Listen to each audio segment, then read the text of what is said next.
Welcome, everyone. This is your friend, the DN What If, here with another exciting fanfiction. Today, we're diving into the story of What If Deku Played Cupid Without Meaning to? If you enjoy this video, don't forget to hit that like button and subscribe for more fanfiction content just like this. Now, let's get started with the fanfic. Damn it. You stupid round-faced F-. Wake up. Bakugo shouted, his voice cracking halfway through the sentence. He coughed as dust filled his lungs, drying his mouth out, and grunted as the movement sent pain lancing through his back. There was a gigantic slab of concrete forcing his spine into a sharp, perfect line. He supported it, although it felt like it was driving him into the ground. Below him, Uraraka bled faintly from the corner of her mouth, and a bruise was just barely visible at the crown of her head. Bakugo could feel her breathing against his chest, the rise and fall of her body gently brushing his own. It was so quiet. "Come on, Uraraka," Bakugo whispered, dropping his head to her chest and squeezing his eyes shut. "Wake up." Uraraka didn't. Several weeks previous. It started at a formal gala. Suit and tie, fancy gowns and sparkly dresses. The whole 9 yards. Bakugo didn't wear ties. He hadn't been able to tie one on since middle school, with the slime monster villain. Anything around his neck like that made him feel constricted and overwhelmed. Nobody knew that. The paparazzi didn't deserve to know that. "Can you at least let me get inside before you start harassing me?" he snarled, stomping past flashing cameras. Behind him, Kirishima was pulled aside for a personal interview. Red Riot was always featured in newsreels. He was charming and always willing to talk. Bakugo, less so. Ground Zero. Ground Zero. Are you going to continue to develop your bad boy image by ignoring set dress codes? No comment. Bakugo managed to just bite back the snarl of "Liu" that tried to escape. Being a pro-hero had rules, after all, and nobody would support a new hero like him if he attacked the press every time they annoyed him. No matter how badly he wanted to, even after 2 years. He made it through the crowds of press and into the gigantic building they were using to host the gala tonight. It was a huge thing, and almost 400 heroes were gathered on its grounds tonight to raise money for the charity fund that helped underprivileged kids attend hero academies, like UA. Some of his classmates hadn't gone into the hero business. He didn't get it. All that work, and quit at the finish line? Idiotic. He saw a few of the ones that had made it Kaminari and Mina dancing around the room.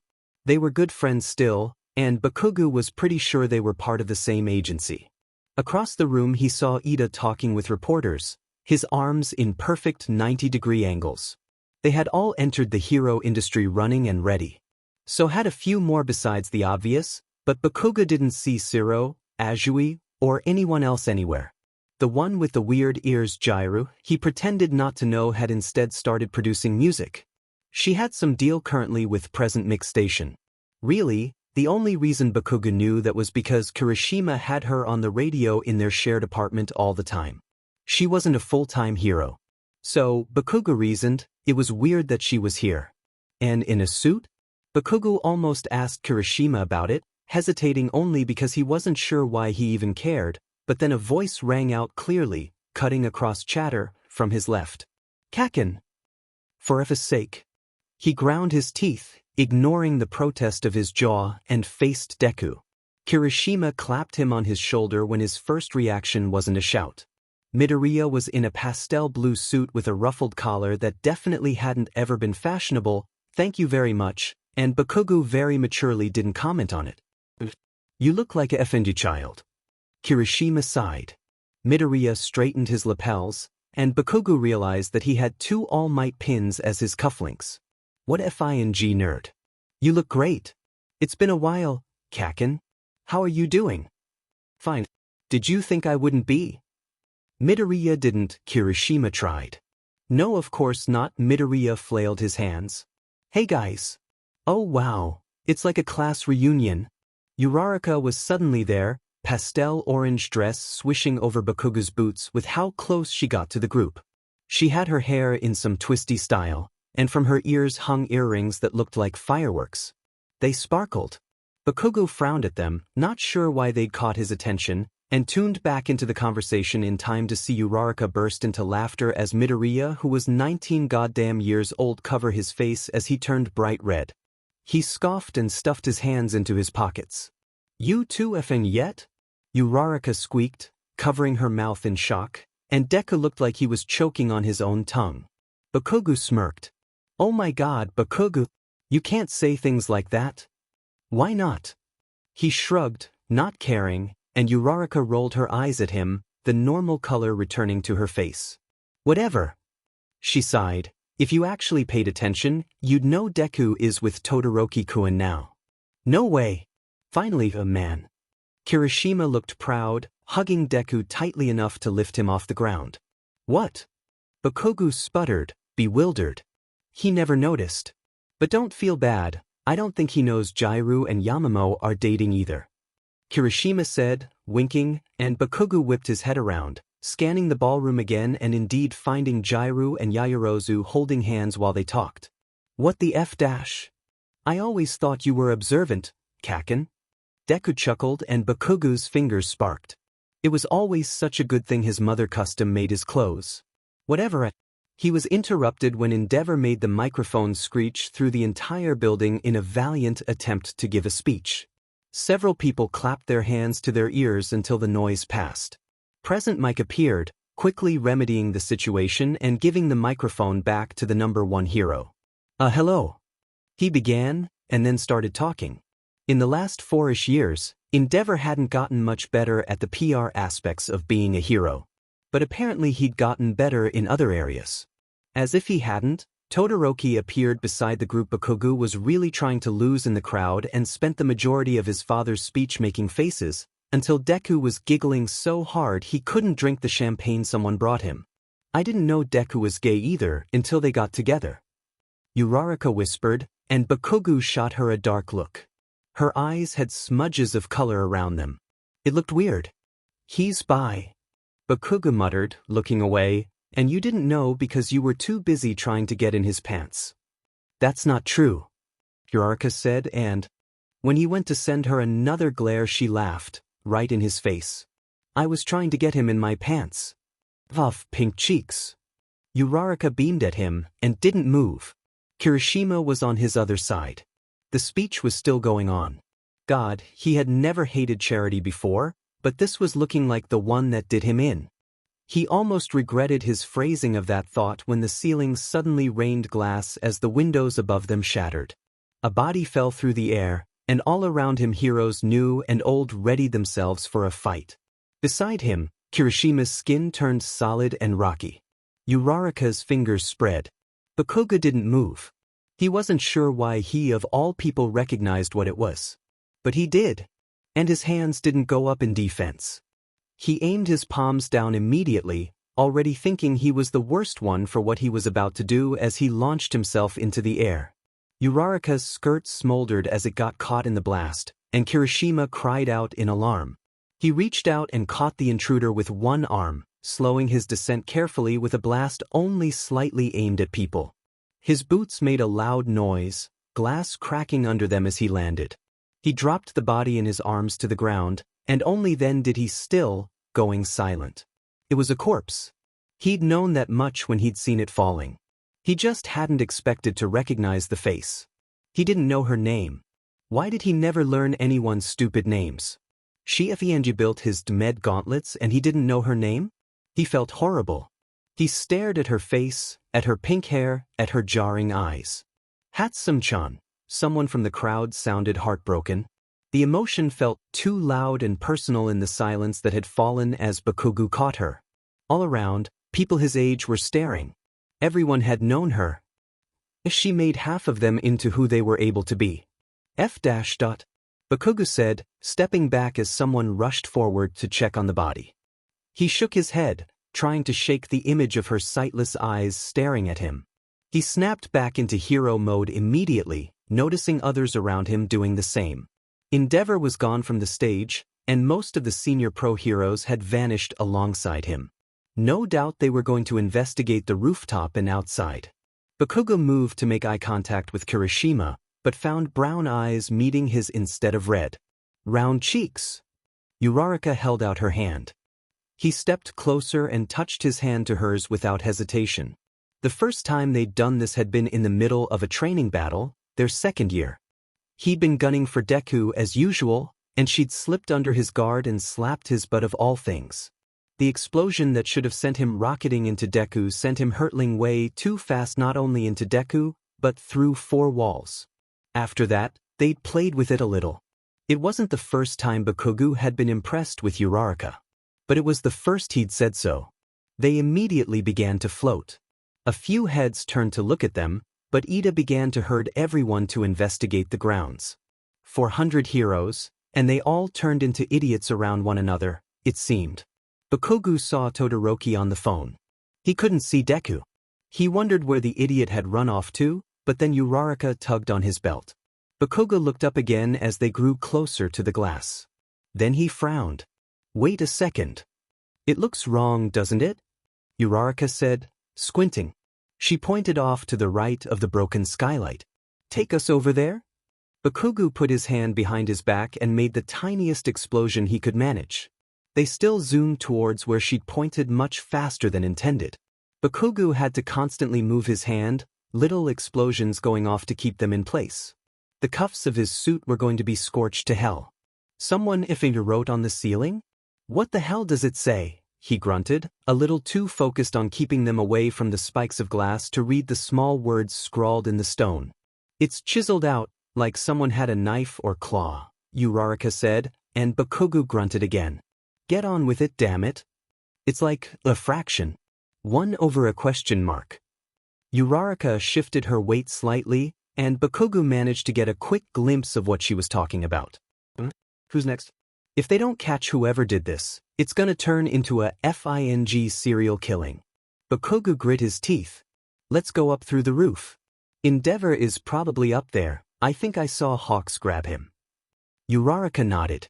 Then, without him needing to ask, she released her quirk to send them falling quickly towards the floor. She activated again, and he positioned them just right with a few quick explosions, careful to keep one hand on her so they wouldn't get separated. They floated up through the hole in the ceiling, and he pushed them to the side so they landed on the roof. What are you kids doing out here? Endeavor demanded, go back inside. The other heroes are making sure the inside is secure, sir. We found information that's helpful.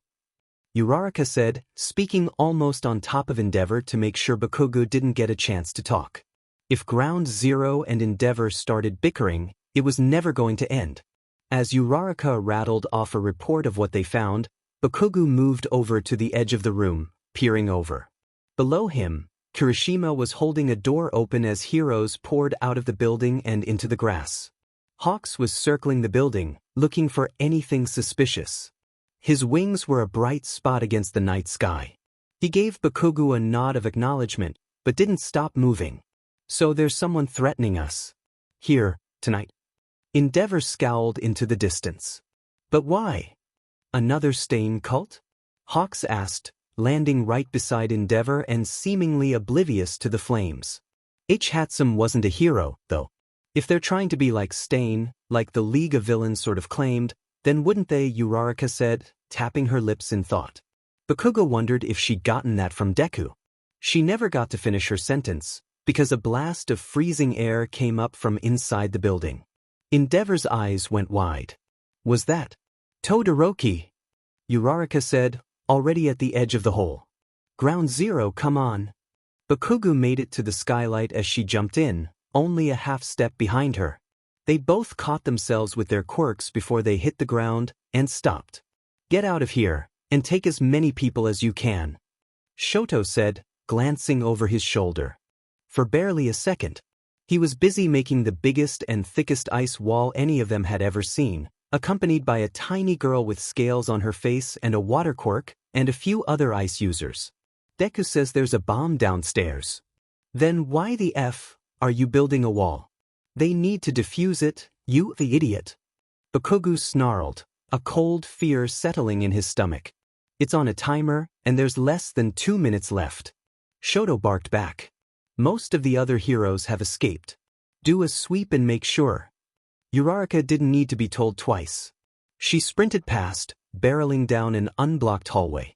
Bakugo took another, and found a few young heroes investigating a room.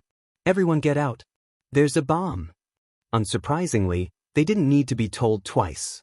They fled the room, and Bakugo checked another one before the whole building shook. A vase full of pink daisies fell off the counter and landed on the floor, shattering. Paintings fell off the walls.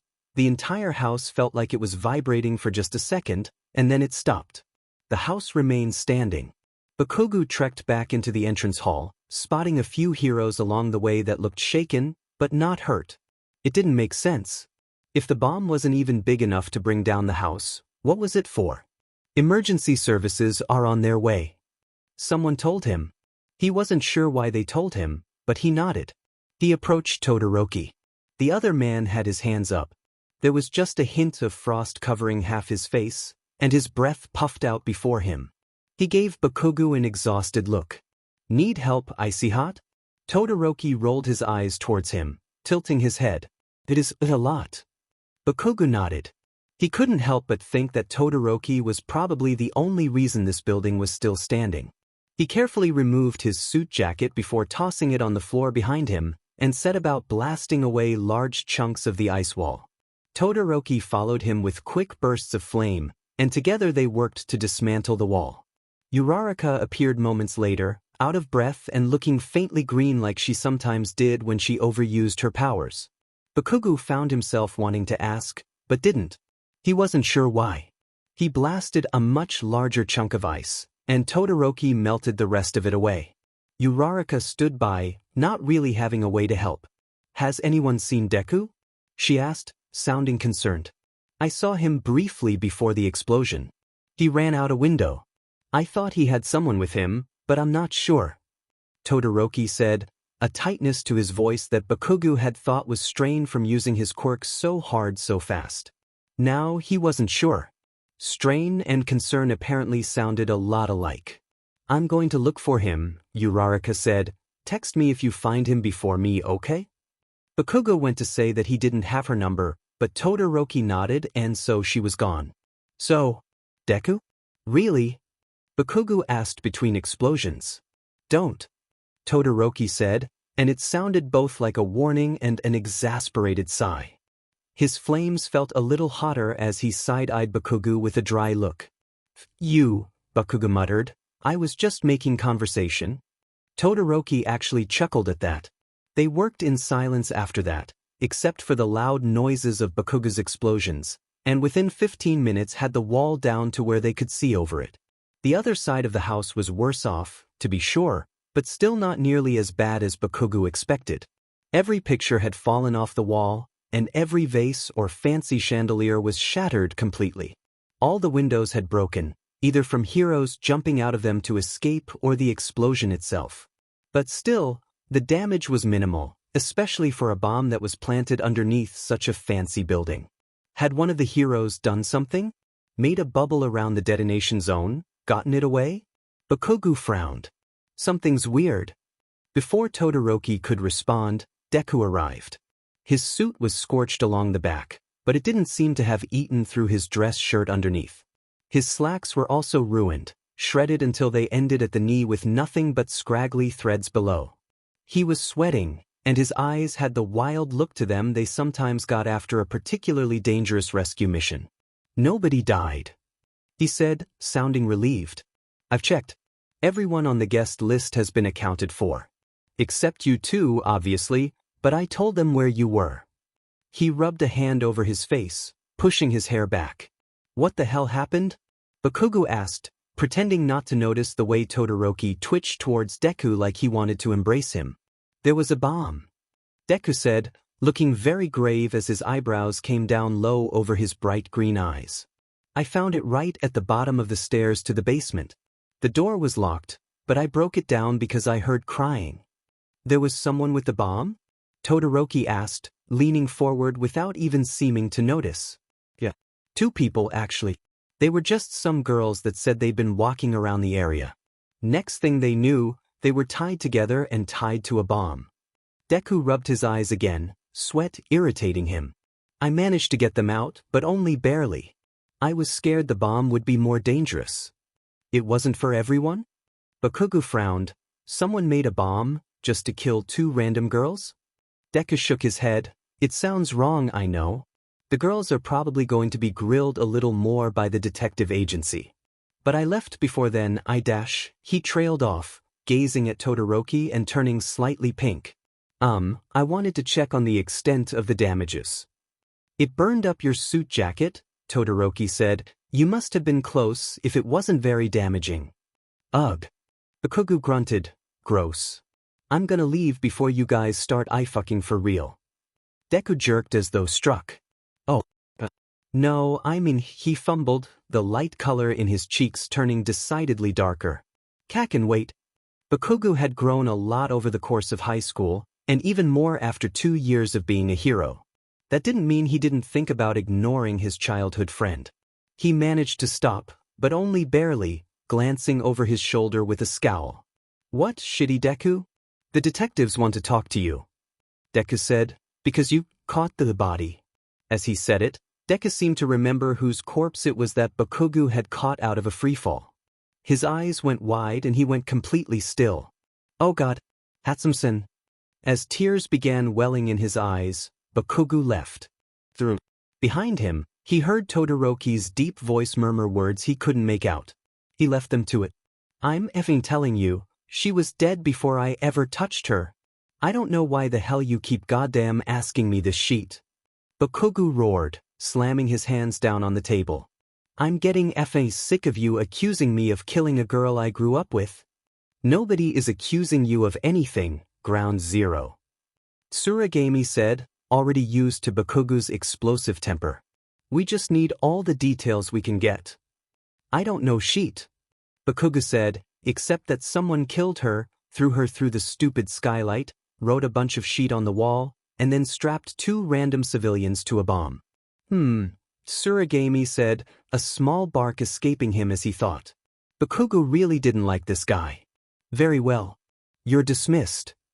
Finally, Bakugo snarled, shoving his chair away with such force it toppled over.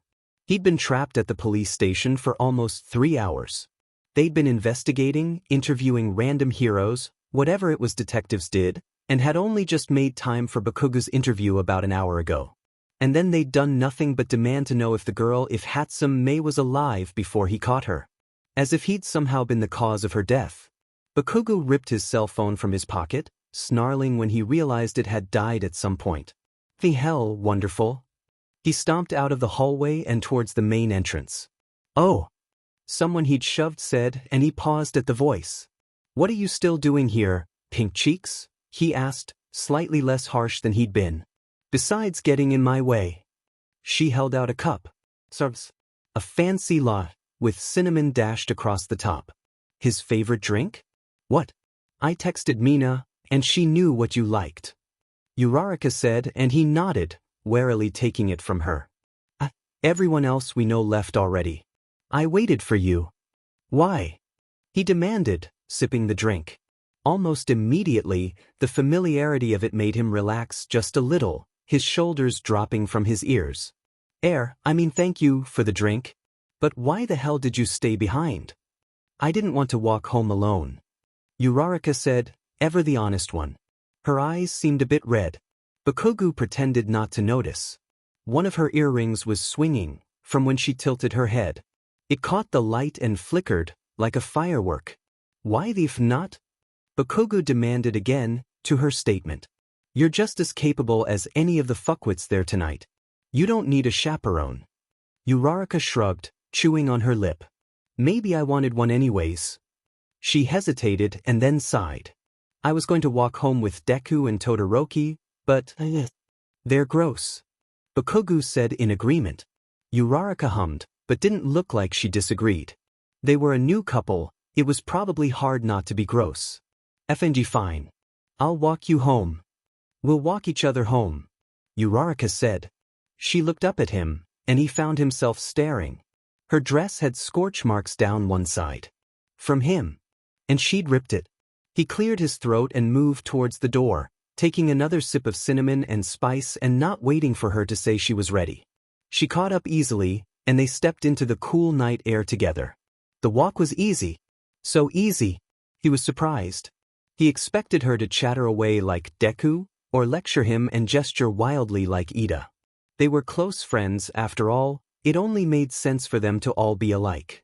But she was mostly quiet, comfortably quiet. Hatsum made my bracelets. And my belt.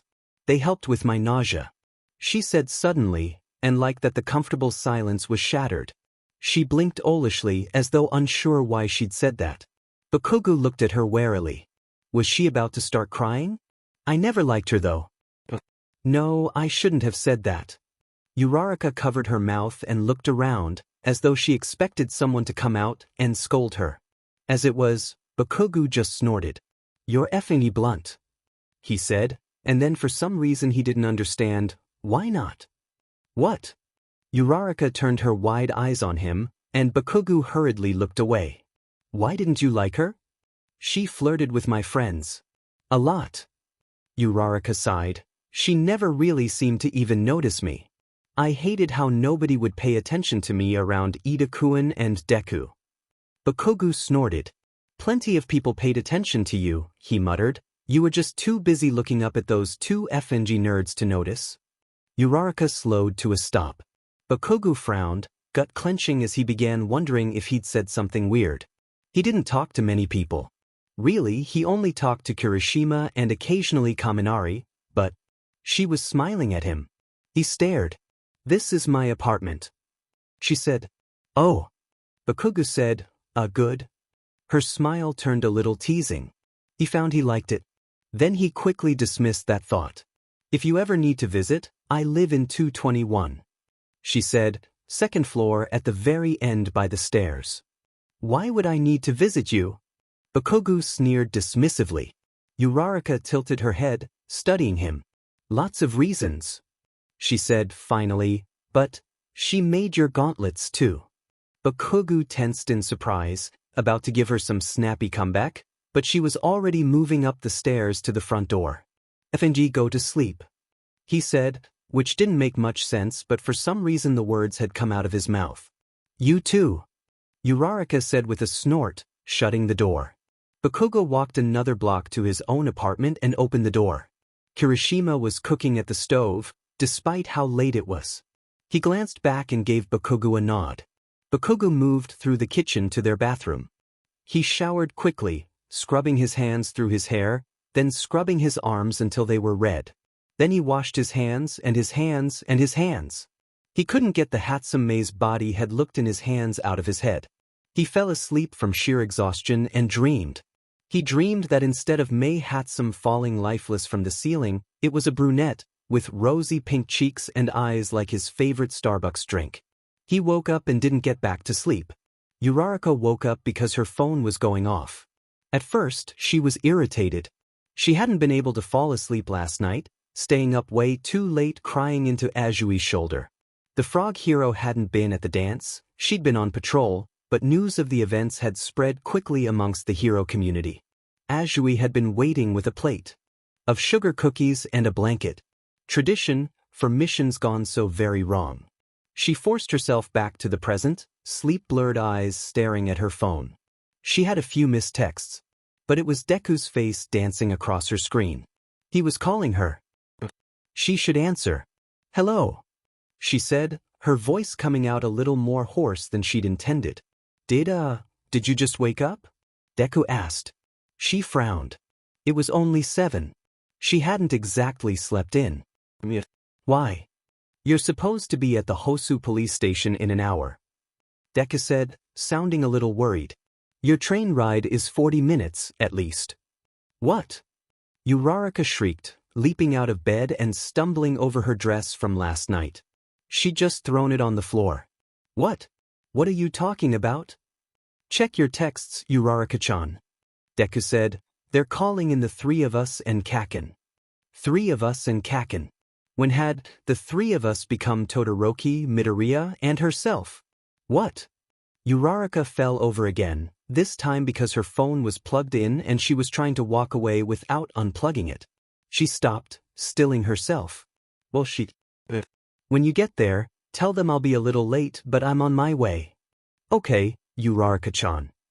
He seemed to hesitate. Are you okay? I'm okay, she said, calming enough to reassure him. I just really want to figure out who did this, and put a stop to them. That's the goal. Deku said, me too. She hung up after exchanging goodbyes, and stared at herself in the full-length mirror that came attached to her closet door. She still had one last night's makeup, despite managing to change herself into pajamas. She was going to be a little later than she thought. Uravity's public success would plummet if she was seen rushing through the streets looking a little like she was making a walk of shame. She shook her head and grabbed her super suit before rushing into the shower. When she got out, her eyes still had small smudges of mascara, but she wasn't going to be able to deal with that right now. She hurriedly squeezed herself into her suit, fastening on her bracelets and belt. She left her helmet by the door, as was habit now. She didn't like it. She made it onto the train 20 minutes after waking up. That was probably a record.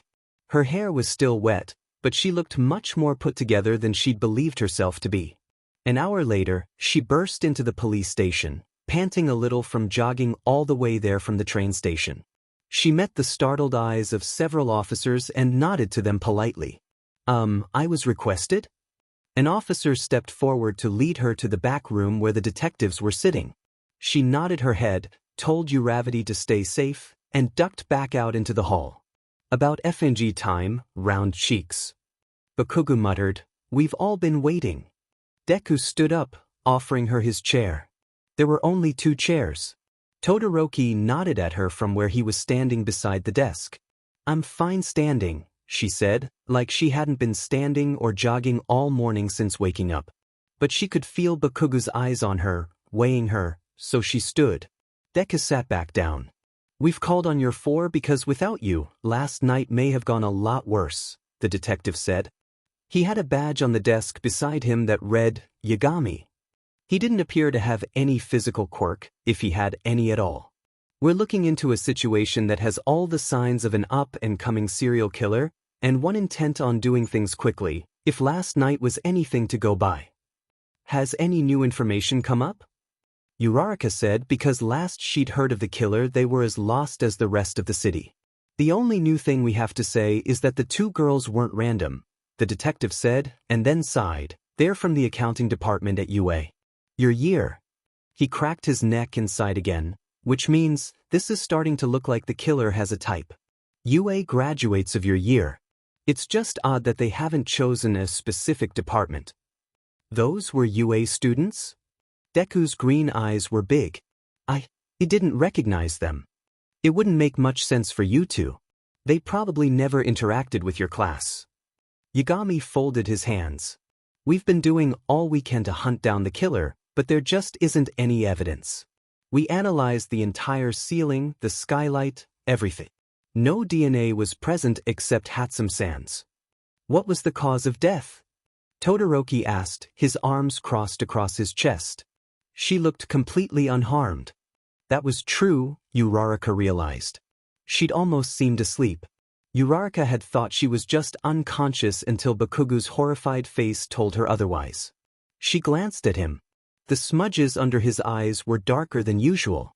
She could see it just barely beneath his flashy mask. Heart attack, said Yagami. Uraraka's brow furrowed. Heart attack, she said, the question echoed by her 3 ex-classmates at about the same time. That's got to be quirk-induced. Hatsum-san was sleep-deprived, sure, but I doubt she would have a heart attack at her age. She seemed perfectly healthy. I saw her only a few weeks ago for an adjustment to my shoes and she was fine. Although I suppose heart attacks don't always have a lead-up of symptoms, it seems odd that. Todoroki put a hand on Deku's shoulder. Bakugo kicked his chair, nearly sending him sprawling. Shut the F up with your muttering. Yeah, heart attack is weird, but you don't have to have a FING panic attack about it. He reached out for the file, gauntlets clunking against the desk as he scooped it up to inspect it. Her cell count in her lungs was off too. And her ribs seemed to have tiny fractures. Yagami inclined his head. Todoroki moved around the chairs to look over Bakugo's shoulder, squinting in thought as he read carefully. Uraraka fiddled with one of her bracelets, thinking hard as she could. So why the f did you call us in? What do you want from us? Bakugo asked, You're the detective. You're supposed to solve the mystery and point us at it. Those are copies of the official case file, Yagami said, and they're yours to take. As it is, the four of you have been suspended from your agencies. Uraraka's head whipped up, mouth opening to protest, but Bakugo beat her to it. Excuse the F out of me? Not without pay.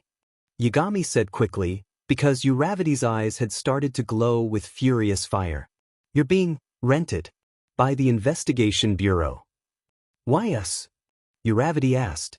She was never the one picked for these sorts of things, but on top of that, they were all newbie heroes. Surely the Investigation Bureau wanted Endeavor or Hawks, or someone like Miruko. These are your classmates, and you've all proven yourself more than capable. The Investigation Bureau hopes that your personal attachment to the case will allow for a more speedy understanding of the killer's motives. Yagami leaned across the desk. Can we count on you to trade information with us, as we will with you, to solve this case before it gets out of hand? Yes, sir. Todoroki, Deku, and Uraraka said, while Bakugo gave a grunt.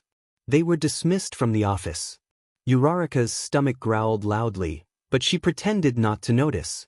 Should we go back to one of our apartments to start our investigation? We can start it anywhere as long as we aren't too loud about it. Todoroki said, glancing at her stomach. And you seem hungry. Uraraka's already pink cheeks went a little more red. No. I'm fine. There's a coffee shop across the street. Bakugo jabbed his finger in a point as they exited the police station. They've got muffins and cupcakes and sheet. Let's go there. Good idea, Todoroki said, and before Uraraka could protest further they were crossing the street at the crosswalk and entering the tiny cafe. It was mostly empty, the only patrons being a small family with 2 kids, both of who squealed in delight as the heroes approached. The barista looked like she might faint as 4 of the biggest up-and-coming heroes approached her. Is there an emergency, heroes? She managed, holding a clear plastic cup and shaking. No, Todoroki said, and the barista AMU, her name tag red flushed vibrantly. Oh. We'd like to order. Todoroki said, are you ready? Todoroki paid for both his and Deku's food and drinks, despite the latter's protests. They claimed a table away from the windows, back near the bathrooms, and Uraraka watched as Deku poured way too much sugar in a cup of mint tea. She stared at the menu, frowning. She didn't get paid again until the following Thursday, and while she could easily afford to pay for whatever she wanted, she was hesitant. That much for a tiny cup of matcha? Surely that was a mistake. She blinked out of her daze when a gloved hand snapped its fingers in front of her face, a tiny explosion warming her nose. Oi, pink cheeks, what the hell do you want to eat? Bakugo growled, and she stared at him in confusion. I was going to get a strawberry cupcake and white vanilla bean frappuccino. She said, slowly, not sure why he cared. Get her that.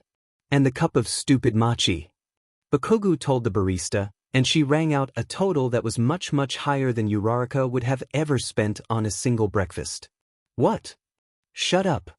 Bakugo snarled, and shoved her the plates of matcha cupcakes towards her chest. Now we're even, okay? Uraraka quickly grabbed the plates. Bakugo took the drinks that were handed to them, and glared at her again before stomping over to the table Todoroki and Deku had sequestered themselves at. Uraraka followed, still shocked at the turn of events. Bakugo roughly jostled her chair. Don't overthink it. He snapped, walking past her to another counter, where he poured an obscene amount of cinnamon into his already cinnamon-spiced drink. She smiled a soft and private smile. When she turned back to the table, Deku's eyes suddenly jerked away from her and back to his chocolate chip muffin. When Bakugo sat back down, he settled down with an egg and cheese biscuit covered in hot sauce. He gently set his gauntlets down, resting a booted foot on the edge of each so that he always knew where they were. Then he dropped his gloves by his elbow and started devouring his breakfast. His elbow jostled the table as he ate. Oh! Deku grunted suddenly, as if someone had punched him in the gut. A vibration quirk. What? Todoroki raised an eyebrow. Vibration at a cellular level. Kind of like how Lemillion-san can phase through things, but in this case it either hasn't been perfected, or it's more of a damaging quirk. Deku said, if someone put their hand through someone's chest. And if the frequency of their vibrations wasn't quite perfect enough, then they would be able to disrupt a heart's natural rhythm dash. And cause the lung damage and rib fractures as well. Todoroki looked vaguely stunned. It hadn't been him, after all, completing Deku's sentences and following along. It hadn't even been Uraraka. No, of course it was Bakugo. Uraraka shared his shaken glance and Bakugo liked hot sauce off the heel of his hand. What? Shut the F up, icy thought. Bakugo snapped. It was easy enough to follow along. Can't you keep up with your shitty boyfriend? Uraraka kicked his ankle with her boot and he bared his teeth at her, like an animal, but didn't shove her back. She took a huffy bite of her cupcake and he rolled his eyes. So, phasing. At once, their phones went off. The table vibrated violently, and Uraraka plucked her pink cell phone up quickly. It was an address, followed quickly by the words, "Be prepared. We found more." More? Uraraka asked through cheeks puffed out thickly with the rest of her cupcake. Deku said, I think they mean victims. Suddenly, the rest of her food didn't look so appetizing. The crime scene had already been photographed by the forensics team when they made their way up the street to it. Samples were still being taken, so they couldn't get very close to investigate, but honestly Bakugo didn't really want to. When he'd caught Hatsune Mei's corpse midair, there had almost been something peaceful about it. She hadn't looked hurt. It had almost looked like she'd been sleeping. There could be no mistaking these corpses for sleeping. It was so much worse. There was blood. All over the walls of the alley, there was blood. Dripping down in swatches, like they'd been painting the walls but hadn't quite finished. The bodies themselves didn't look mangled or damaged enough to have lost this much blood, but they did look broken. Bakugo stared at their painfully still limbs, at the lack of a rise and fall from their chests, and clenched his jaw. He knew these two. He knew them even better than he'd known Hatsune. He's threatened to kill one of them, several times over. The other spent nights at his house. Minomanito. He still had his hand wrapped around the other victim's wrist. And God if he wasn't going to throw up when he tried to look at the other body. Tetsu. He had to look away. Crawled on. The cement below the haphazardly tossed bodies, like the label on a space in a horrifying version of Monopoly, were words written in blood. 1 by 1, 2 by 2, next is 3. Can't you protect them? Bakugo wanted to rage. Wanted to find whoever did this and tear them apart. He wanted them to pay. Kirishima was going to be beside himself with grief. Tetsu had become one of his closest friends. And to keep threatening them like this? He clenched his fists, focusing on the rasp of the leather from his gloves, and the barely audible noise of sweat moving inside his grenades. Uraraka, beside him, was tense as a bowstring. Her skin-tight suit did little to hide the way she was trembling, just a little, though the expression on her face was far from fearful. Deku and Todoroki had their pinkies linked, carefully out of view. A tiny offering of comfort for one another, where hopefully the press wouldn't see. Cause of death? Todoroki asked, again for the second time in the same day. Bakugo's teeth ached from clenching his jaw. What do you mean? Probably goddamn blood loss. Idiot heroes. One of the younger members of the forensics team sneered, and a few of his companions snickered. Yeah. Bakugo snarled, bowing up as he stepped up beside Todoroki. From what heavy wounds, moron? That shut him up immediately, as he realized that Bakugo was right. The bodies didn't have any visible wounds. Deku shot him a look. He ignored it. Uraraka gave him a smile. He tried to ignore that too. We'll be able to give you more details in a few hours. We have to wait for the labs to analyze it. Yagami said, suddenly appearing from down the street. Earliest I can promise it is about 2 o'clock. Bakugo watched Uraraka look at her phone. Barely 9 am. He huffed. I need to call Kirishima. Bakugo said quietly, he should know. We're already sending agents to tell their families. Yagami said, so that should be okay.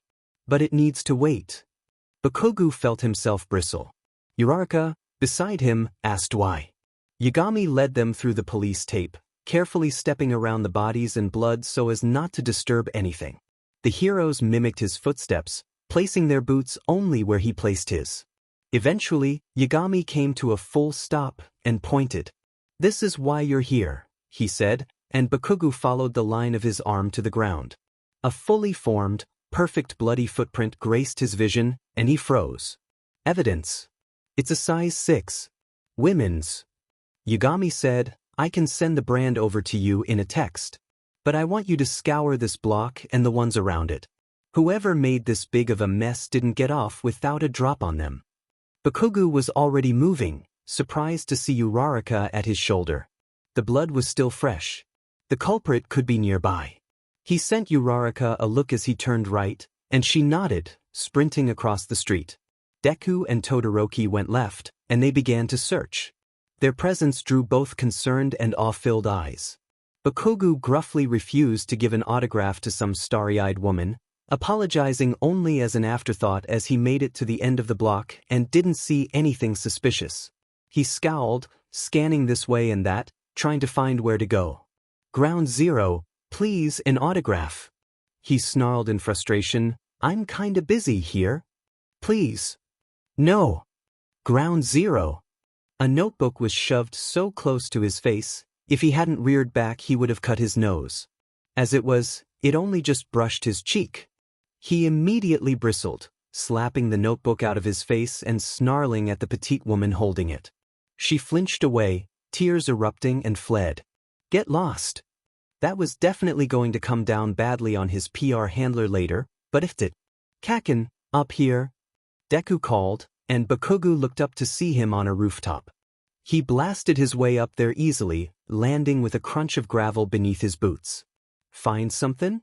I thought that she might have come up here, because it's too busy in the streets for her to have." Bakugu nudged Deku none too gently, thinking he'd gotten distracted, or forgot to speak out loud or something.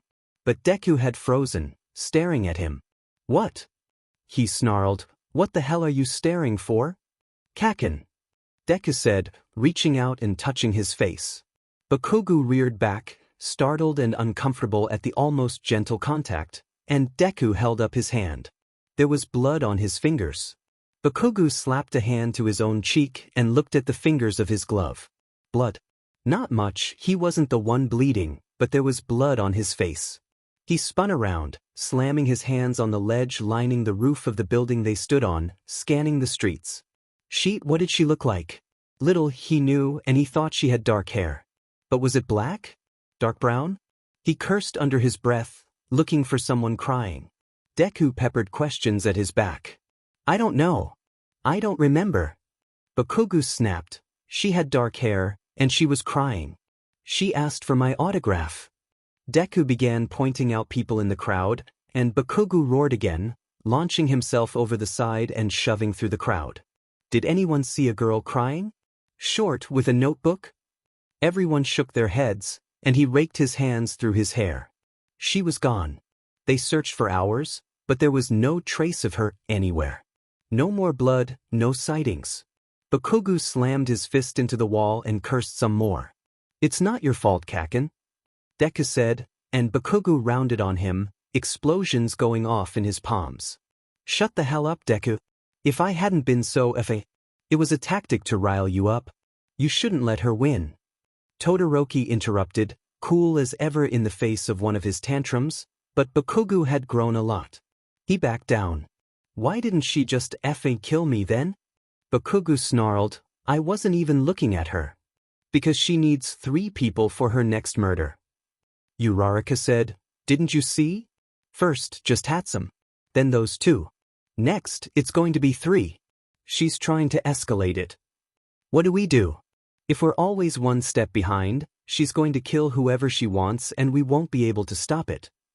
Todoroki said, "We're out of our depth." "No, I think we can do this," Deku said, fiddling with his gloves. "I don't think she'll strike again today. We should go home, somewhere we can all be together and focus on this. There's got to be a pattern or something. My apartment's available, but we'd have to keep it down. Tsuchan had a really late patrol last night, even after I kept her up talking, and so she's sleeping. Then perhaps it is best we don't bring Bakugu into your apartment right now," Todoroki said, and Bakugu set off another explosion in his palm. "Our place is halfway packed, since we're moving. Deku said apologetically. Bakugo frowned. FNG fine. Kirishima isn't supposed to be back until dinner time anyways, so we've got the place to ourselves. Just don't FNG touch anything. Deku looked a little too pleased to be invited over to Bakugo's apartment, but Bakugo didn't take the offer back. He just hoped Kirishima hadn't draped their laundry across the couch again. Bakugo's apartment was nicer than hers, Uraraka noted. More expensive, definitely. But that was because she liked to be frugal. Cheap even. Bakugo clearly did not. He was on the top floor of the building, with giant windows that made up an entire wall. It had 2 bedrooms, 1 bathroom, and a pretty nice kitchen. Uraraka counted 5 little potted plants decorating the windowsill and shelves, before Bakugo shoved them all into the apartment and slammed the door behind him. Don't touch anything unless I say you can, he grumbled, moving into the main room. It was also much neater than Uraraka had imagined. Bakugo stomped down the hallway and slammed his bedroom door shut before returning. He glared at them all. For F's sake, sit down. You said not to touch anything. Uraraka said. Bakugo rolled his eyes. Fine. Make yourselves at home. If I hit you, it means mind your business. They settled into his living room almost like they'd been coming there for years. Todoroki sat primly on one of the leather couches while Deku settled onto the floor in front of him. Uraraka took the big plush chair, and Bakugo perched on the armrest of the couch, opposite end of Todoroki. Let's look over the files again. Deku said, I told Yagami-san about my theory as to the villain's quirk, so he's also going to send us a file full of registered phasing and vibration quirks. In the meantime, he began to spread the files over Bakugo's coffee table, gently moving PS4 controllers and a paper plate with Kirishima's breakfast leftovers out of the way. Bakugo took the plate to the trash with a grimace. They talked for hours. Once the details of the 2nd and 3rd murders came in, they printed them out and added them to the pile. Todoroki began reading the file on quirks, splitting it with Bakugo, and they worked on that for a while. Bakugo dragged a pencil through another name, and winced as the lead broke again. He was pushing too hard. He still hadn't talked to Kirishima about Tetsu. He wanted to do it in person and the idiot hadn't answered his phone. We need a different approach. We're all getting frustrated, and the tension is gonna smother me. Uraraka said, flopping back into the cushy chair she'd claimed. Bakugo glared at her. That's a good idea. Kaken, can I use that wall? Deku pointed at the wall beside the giant windows. Bakugo shrugged. He and Kirishima hadn't really gotten around to decorating in the few months they'd lived here. They were both a little lazy about that. Deku also helped himself to some tape that he found in a bowl by the sink, setting about taping things to the wall. Bakugo sat back on his haunches to watch, eyes narrowed as he followed Deku's rapid-fire, often scattered way of thought. Most people thought in trains of thought. Deku thought in landslides, it felt like. But Bakugo could see his organization method. And as she stood up to help, he could tell Uraraka did as well. Oh, I don't have my string. Deku said, turning wide eyes on Bakugo. I can't help you. He said, I don't have any string. I'm not a freak. Deku shrugged. I'll go get some, there's a craft store down the street. And I'll bring back dinner, okay? What does everyone want? Soba. Todoroki said, at the same time Bakugo growled something about a ramen place across the street. Actually, sorry Todoroki-kun, but ramen sounds really good right now. Uraraka said. She pulled a few bills from a pouch hidden inside her belt and handed them over. Just a regular please. Very well, Todoroki said, seeming to not care much. I'll take an order of tsukmen then. They call the one I want fireball ramen. You'll know the one.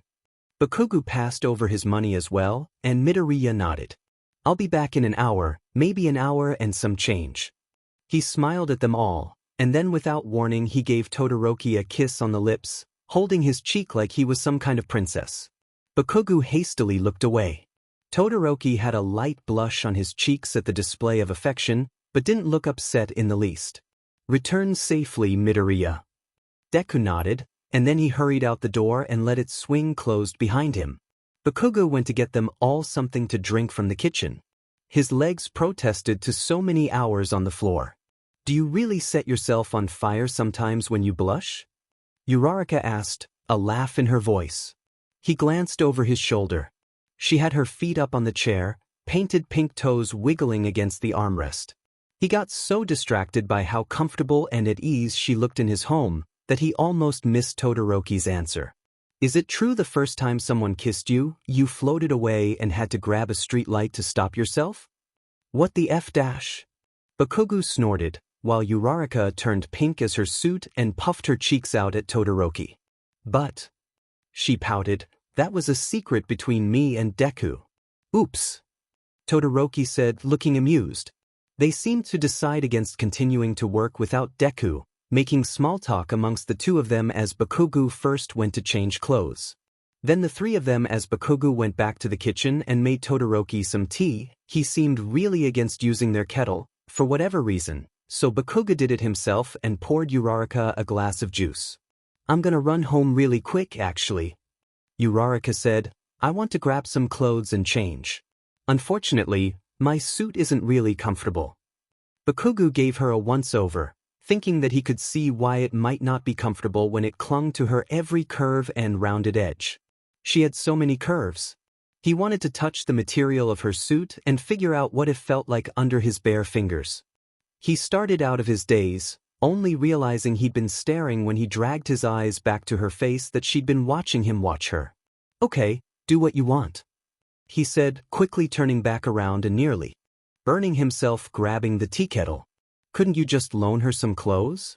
Todoroki asked, raising one eyebrow. Deku will be back in a few minutes at this point. Bakugo had a brief image of Uraraka in his hero uniform flash through his head before a drop of boiled water ran over his knuckles and he was forced out of it, snarling. Do you want to borrow clothes, pink cheeks? He snapped with much more anger than necessary, looking over his shoulder at her. She looked startled, but he could see a faint pink sliding across her cheeks. Just FING ask for what you want then, sheet. Like I give a DMN. He gestured with his arm for her to follow him as he headed for his room. He heard a scuffling behind him, but forced himself not to turn and look. His face was red, he was sure of it. No need for them to see that.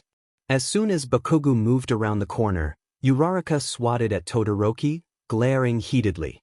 What is wrong with you? She hissed, blushing furiously. Just helping my friends. Midoriya says that it's very important. And Yamamo implied, well. He looked down the hallway. Things. Momo makes things up. Ugh. Uraraka snapped, but she couldn't say much more without leaving Bakugo waiting in another part of the house, so she hurriedly scampered after him, bare feet shying away from the cold floors. Bakugo was in his bedroom, bent over his dresser as he dug through it. It was so clean, Uraraka found herself looking for some kind of imperfection. The bed wasn't made, she noticed, and one of his All Might posters was a little crooked.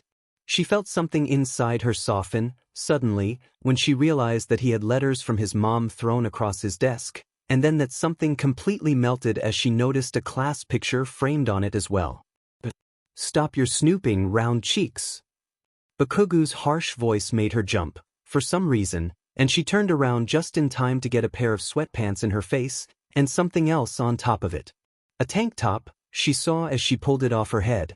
She looked up. You're FING welcome. You can leave your super suit in here, if you want. Just don't touch anything. He didn't give her a chance to respond, slamming the door behind him. Bakugo fled to the bathroom, slamming that door as well. He stared at himself for a long moment. She wouldn't get out of his head. The way the curl of her hair had fluffed up and frazzled from pulling the sweatpants off her head. The little tilt of her soft smile as she looked around the room. Her eyes, which he kept coming back to.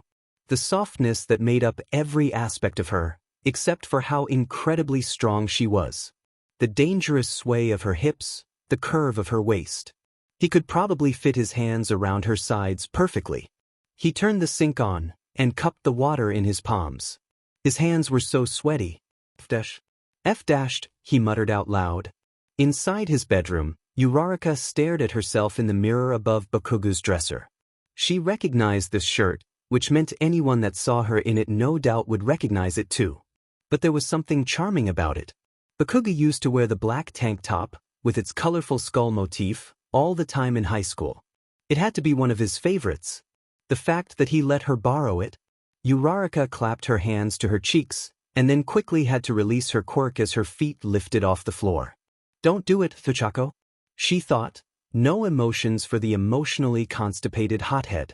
As if she could somehow convince herself there weren't any, that would be lovely. She padded her way back to the living room. Todoroki gave her a once-over that felt nothing like Bakugo's had, and smiled with his eyes. Shut up, she threatened. Don't you dare. Todoroki feigned an innocent expression, and Uraraka pondered hitting him. What a Bakugo thing to do, she thought, and instantly regretted it. Bakugo joined them moments later, and he once again looked at Uraraka. He ran into the island in the middle of his kitchen, and whirled on the both of them. Not a FING word. About the look on your face, or you running into things in your own apartment? Todoroki asked blandly. FING. I'm back, Deku announced, opening the door and brandishing his 2 bags. There was dead silence for a moment, then Uraraka burst into laughter, covering her face. They settled down to eat, all choosing to ignore the way Deku's eyes kept flicking from Bakugo to Uraraka's shirt and back again.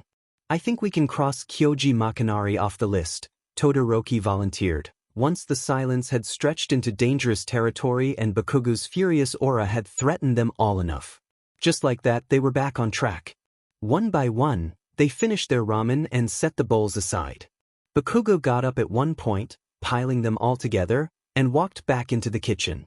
Todoroki was talking more about Kyoji Makanari. The plastic bowls in Bakugo's hand hit the floor. They spilled across the tile. They spilled across his socked feet. He didn't seem to notice, staring at the clock on his oven. Bakugo! Uraraka stood up and approached slowly. You okay? It's 8 o'clock, he said, and his voice sounded strangled. The others moved into the kitchen as well, circling warily.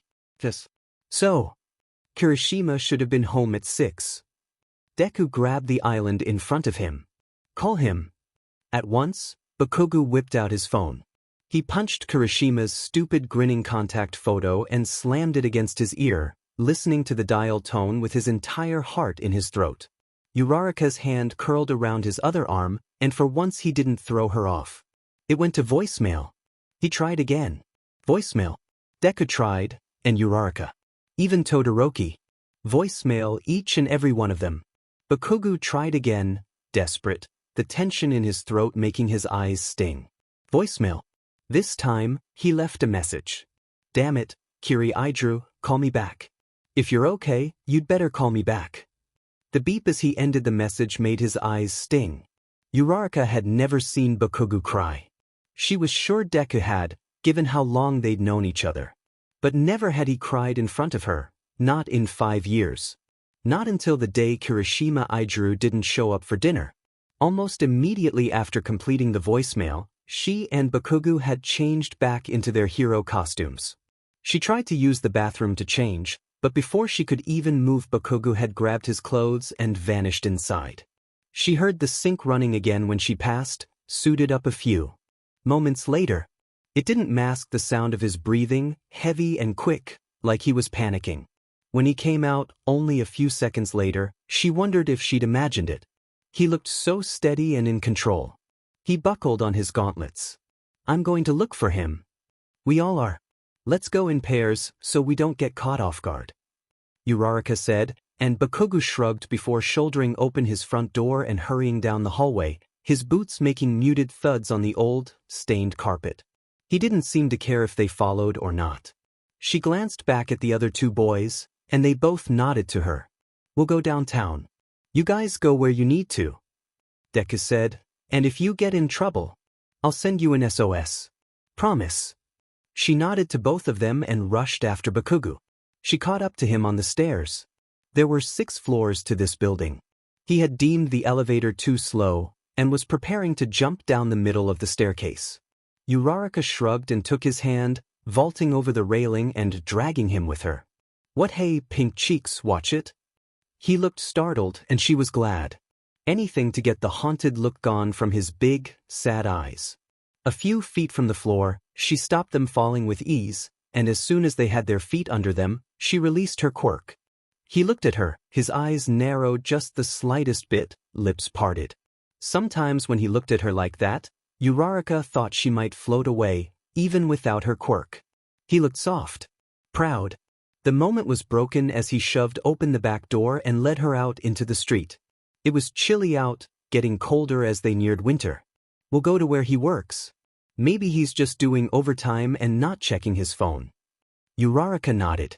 Kirishima wasn't at his agency. In fact, Fatgum reported sleepily that he'd left hours ago.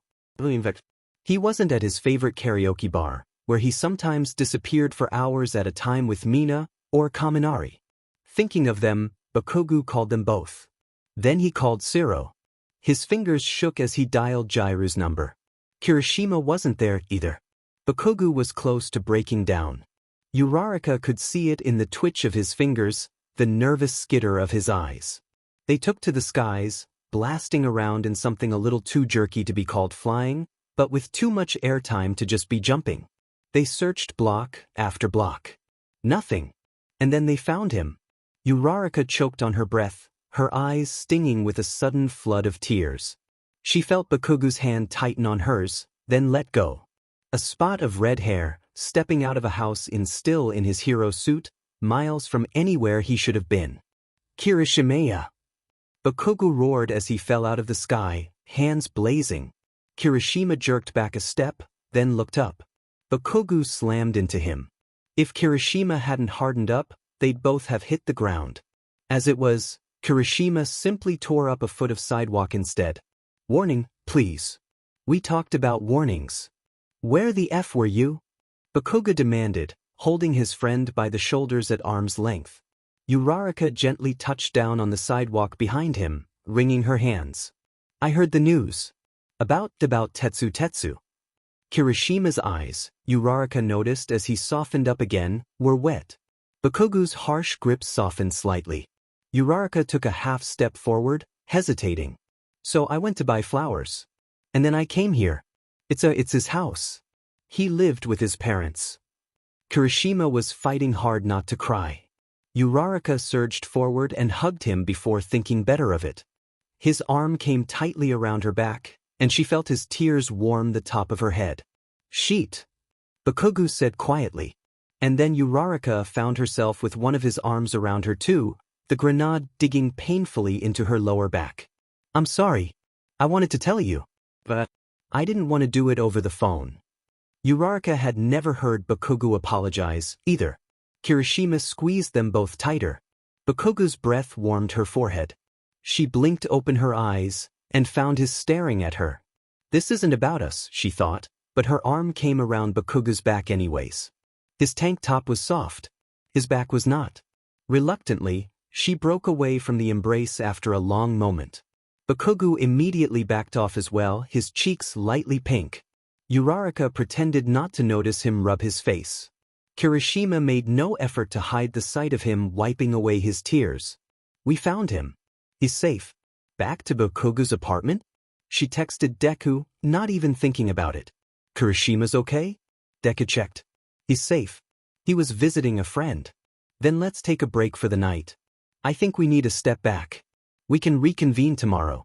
Deku always made the decisions, she thought somewhere in the back of her mind. Deku is suggesting we take a break for the night. She said out loud. Take a break from what? Kirishima asked, and Bakugo waved at him as if to say, tell you later. That's fine. You can all come over tomorrow. I'm up at 8 usually, so after that, it's fine. He said, shrugging. When do you go in, Kirishima? Tomorrow? Kirishima tapped his head, thinking. 6 I think. In the morning? Bakugo sighed. Your schedule is man? Kirishima shrugged. Uraraka smiled. Her phone pinged again. Heard about the hero killings. Are you okay? It was Azui. Uraraka suddenly felt horribly guilty for not checking on her. She quickly sent a response. I'm sorry. I gotta sign the case. I've been at Bakugo's house all day. Good luck with that. My agency is having all the heroes sleep in a specific hotel until the killer is caught, to avoid any losses. I can ask if you can come along if you want? Ajui's agency was one of the smaller, but popular beachfront rescue agencies. It made sense that they'd want to protect their heroes as well as possible. Uraraka should say yes. Sleeping alone in an abandoned apartment would be dangerous. And yet, who's got you frowning so bad, Ochakeo?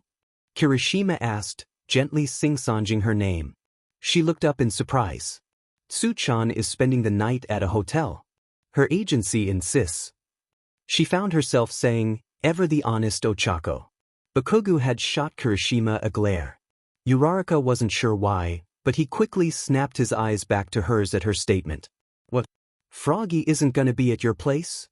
Froppy, Uraraka corrected, and no. But it's okay. I'm a big girl. I can take care of myself.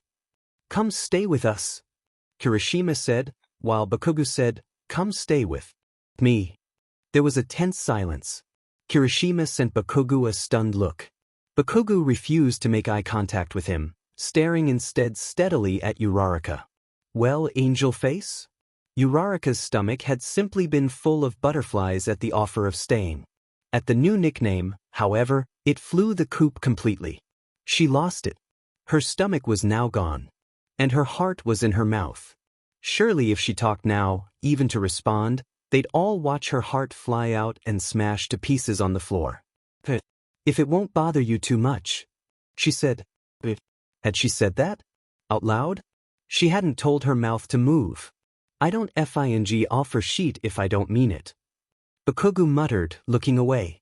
Shut up about it already. Let's just go. Kirishima looked on the verge of exploding. Bakugu shoved his shoulder roughly and took off walking down the sidewalk. Uraraka and Kirishima watched him go for a moment, Uraraka numbly texting Ajui that it was okay, she'd stay with a friend. Then she grinned, a savage smile that she only felt sometimes when the fire of competition spurred her on. She held out a hand to Kirishima. Running start. Ready?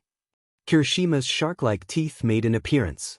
He hardened up and took off at a dead sprint, Uraraka at his side. At the peak of speed they jumped.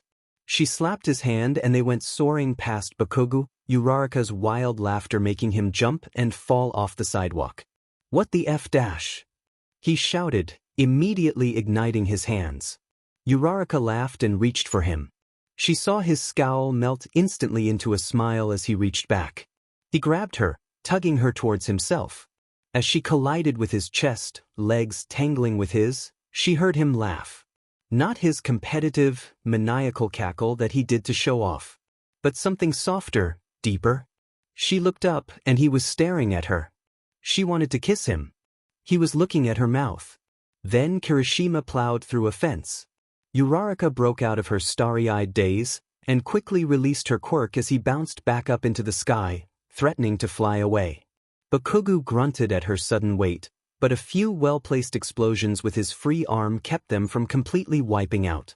They still hit the ground, but it was a tumble instead. Bakugu caught her on top of his chest, keeping her head from hitting the ground. That's why she had a helmet. She should wear that probably. She lost her train of thought again. Bakugu was looking up at her with his lips parted, eyes half-masked.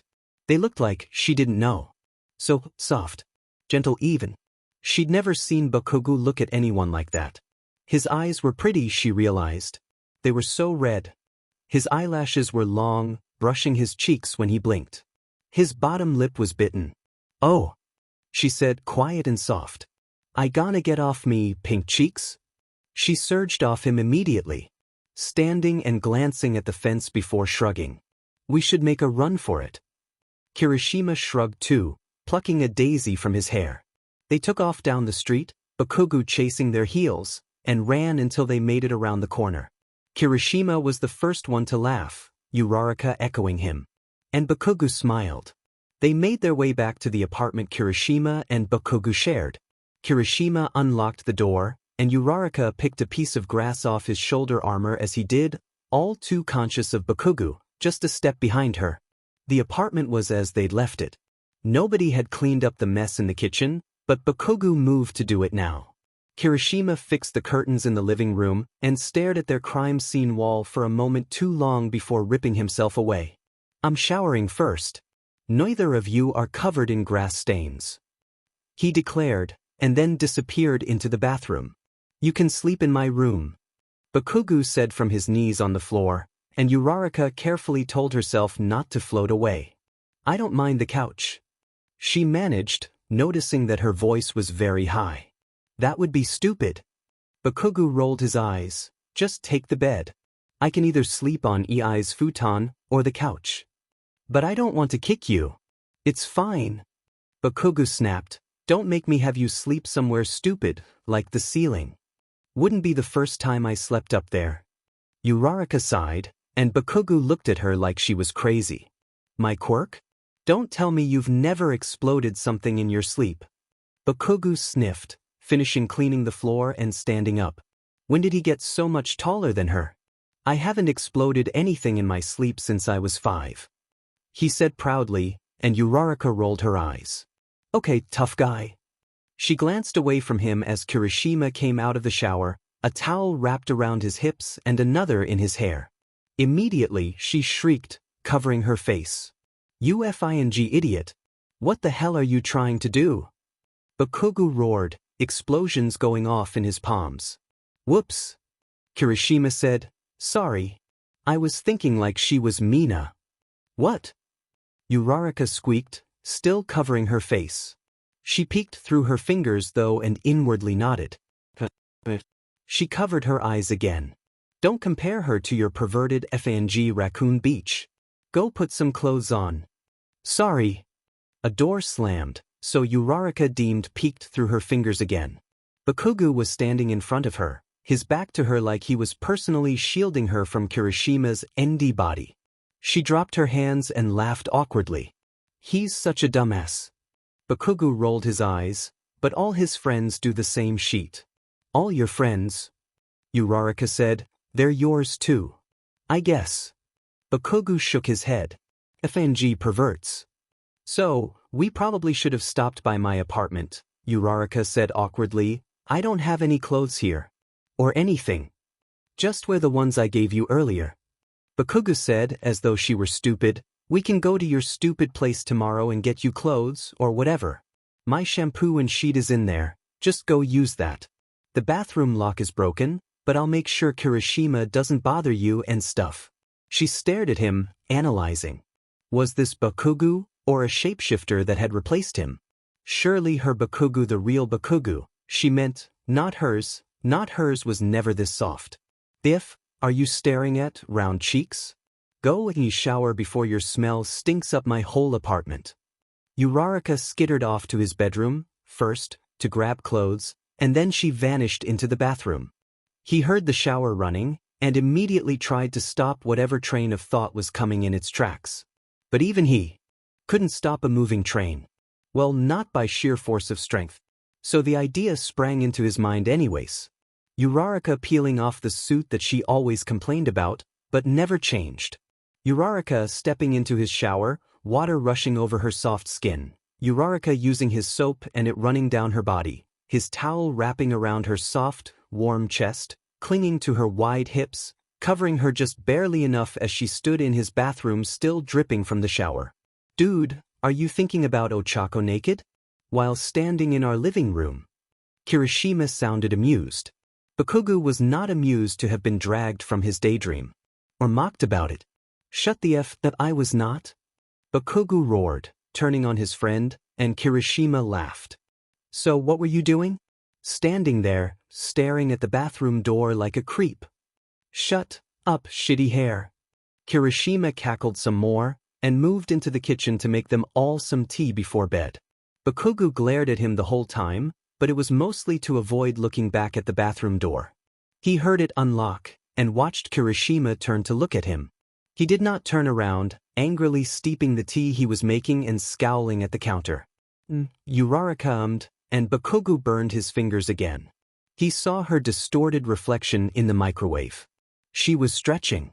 You took your effing time, I see. Bakugo grumbled, turning around. Mistake. Mistake. Mistake. God, she wore his clothes so much better than he did. If you need anything tonight, feel free to knock on my door. Bakugo gets grouchy when you wake him up, but I don't mind. Bakugo could kill him, he really could. Okay. Thank you, Kirishima-kun. He could kill them both. Good night, Ochako. Where did he get the right to call her that? Bakugo wanted to call her that. Good night. He was still staring, he realized. Uraraka didn't seem to realize, though, so it didn't matter. He moved a mug of tea at her, carefully not spilling. I didn't add sheet. Don't care. The sugar is right there, and honey is in the cabinet by the fridge or some sheet. There's regular milk and soy. I don't care. He wanted to storm off and hide in his room, but he'd offered it to her for the night, at least. Storming to the couch didn't seem to be a good option. Your towels smell good, Uraraka said, and then frowned so intensely Bakugo was slightly startled. What kind of weird thing to say was that? Uraraka internally screamed, don't admit to smelling towels. That's my hands. Nitroglycerin smells like caramel. What the F dash? Bakugo demanded of himself, don't if he respond to a shitty comment like that by telling her your towels smell good because of sweat. Oh, Uraraka said. She finished her tea. Good night. Go the F to bed.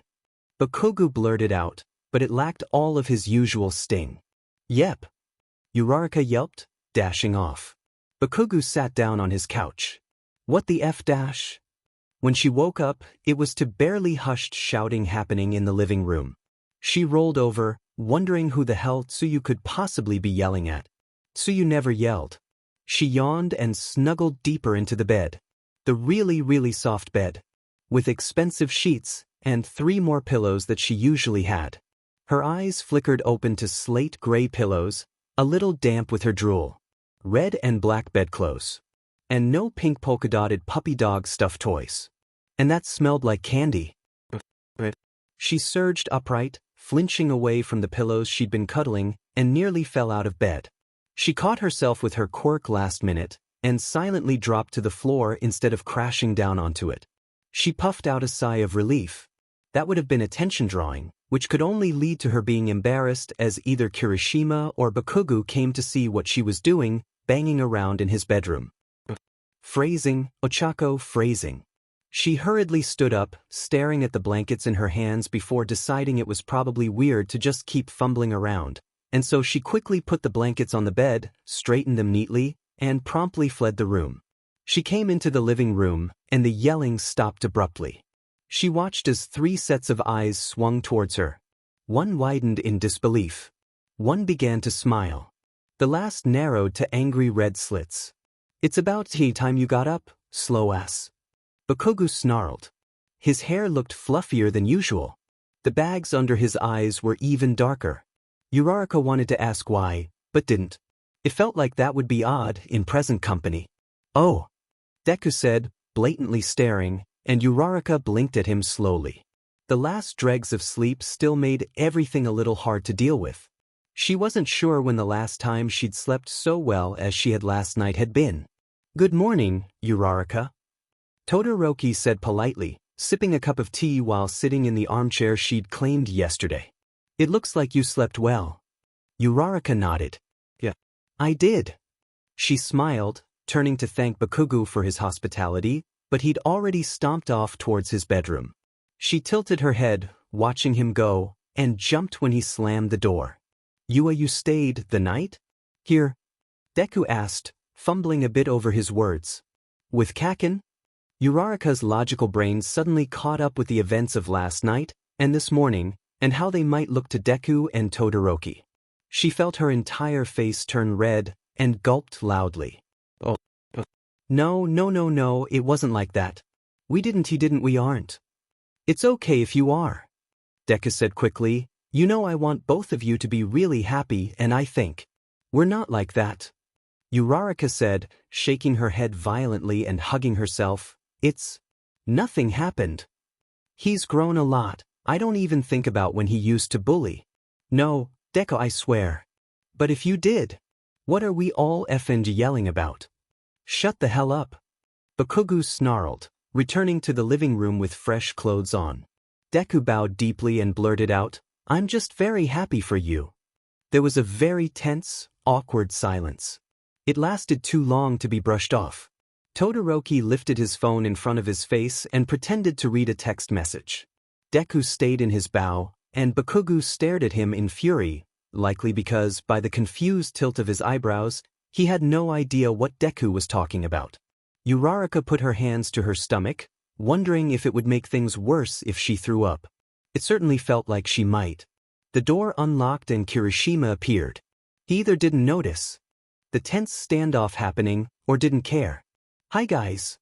I forgot my belt. Fat sent me back to get it, because my pants almost fell down."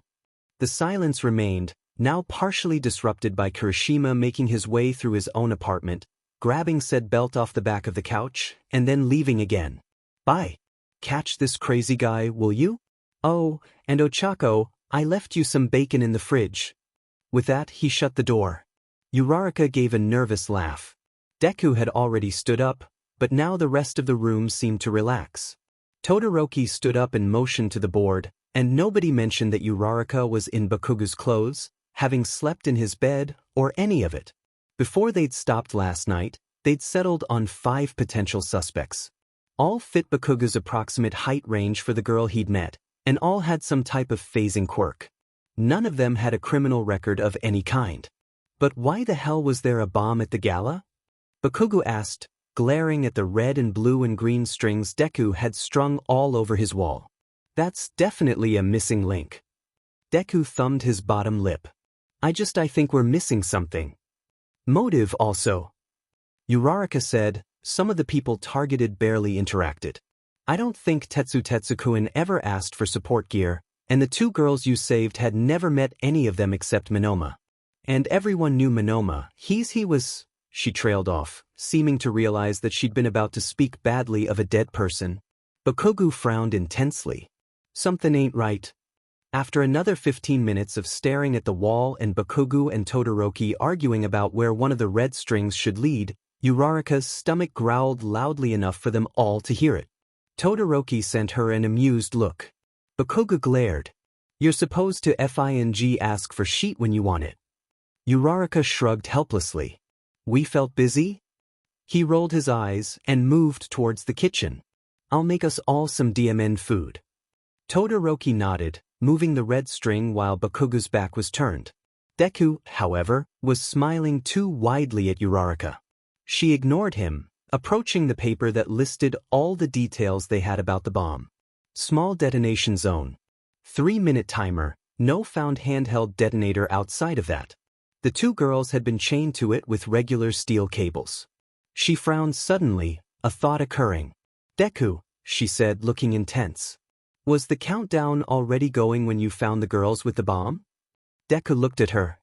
He'd been watching Bakugo move around the kitchen with a scrutinizing, sharp green eye. At her words, he pet his head like a thoughtful puppy. "On the bomb?" He seemed to catch up to her thought process immediately. "Oh, I see." Bakugo shook a pan, the smell of frying vegetables filling the air as he cooked. He looked over his shoulder. "Was it going or not, nerd?" "No," Deku said, "I don't think it was. But I didn't touch it. But maybe the bindings on the prisoners were some sort of hair trigger." Uraraka said, "And when you undid them, you started the timer." Bakugo shook his head, glaring from the kitchen. "That's first-year hero training, you dumbass. Midoriya saved 2 innocents from imprisonment, and nobody died or even suffered substantial injury. I'd say he did fine." Todoroki said, a hair too sharp to be impersonal. "Yeah, but the house sure suffered a bunch of damages, didn't it?" Bakugo snapped. He should have called it in. He's always gotta be the hero. "That's not true, Kaken," Deku said hotly, rising to his feet. "Don't pretend like you wouldn't have done the same thing." Bakugo wasn't a liar, so instead of answering he spat a few more insults at Deku, and went back to cooking. "That ties in the bomb," Uraraka said. "The villain was using it to hold her next victims hostage. Hard to run away if running away causes a bomb to go off." The others gave their agreement, and Deku ran a blue string from the bomb file to the question mark in the middle of the wall. That solved, they went back to scouring all the details of the files and cross-referencing them with the details of the people with the phasing quirk that were still not crossed off the list. Uraraka was yawning when Bakugo put a plate under her nose. She blinked in surprise. It smelled delicious. She remembered the first time she'd seen him cook, at the summer camp that had turned into hell years ago. She'd been impressed then, and was no less impressed now as she put some of it in her mouth. "Oh, it's so good," she said, floating down to sit on the couch in a daze of happiness. If there was one way to win her over, it was good food.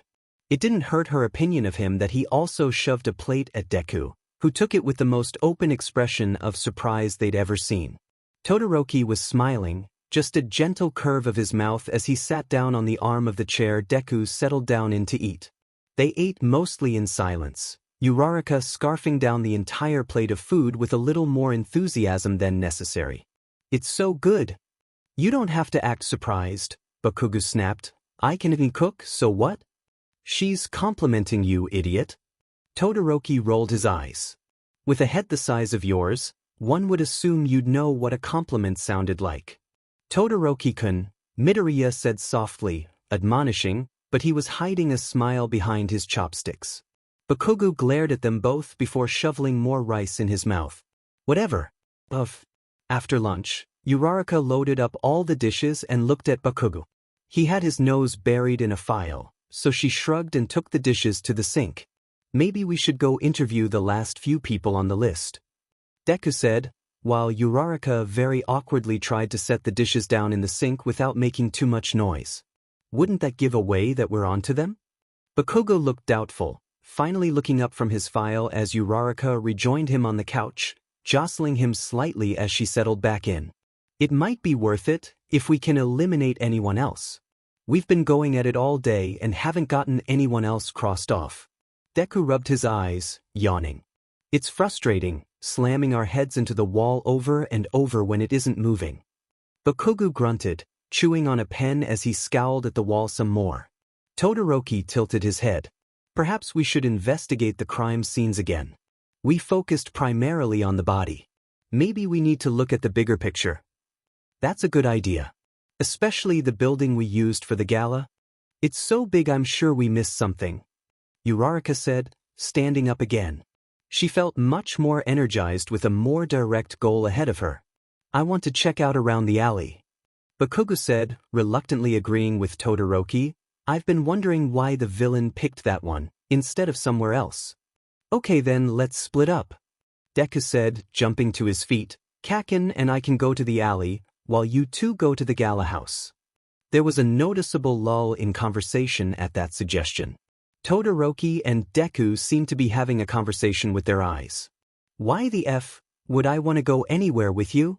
Bakugo demanded, because for all that he'd grown, he and Deku still got along about as well as cats and fleas. "It's just simple, Kakin. Todoroki and Uraraka want to go to the gala crime scene.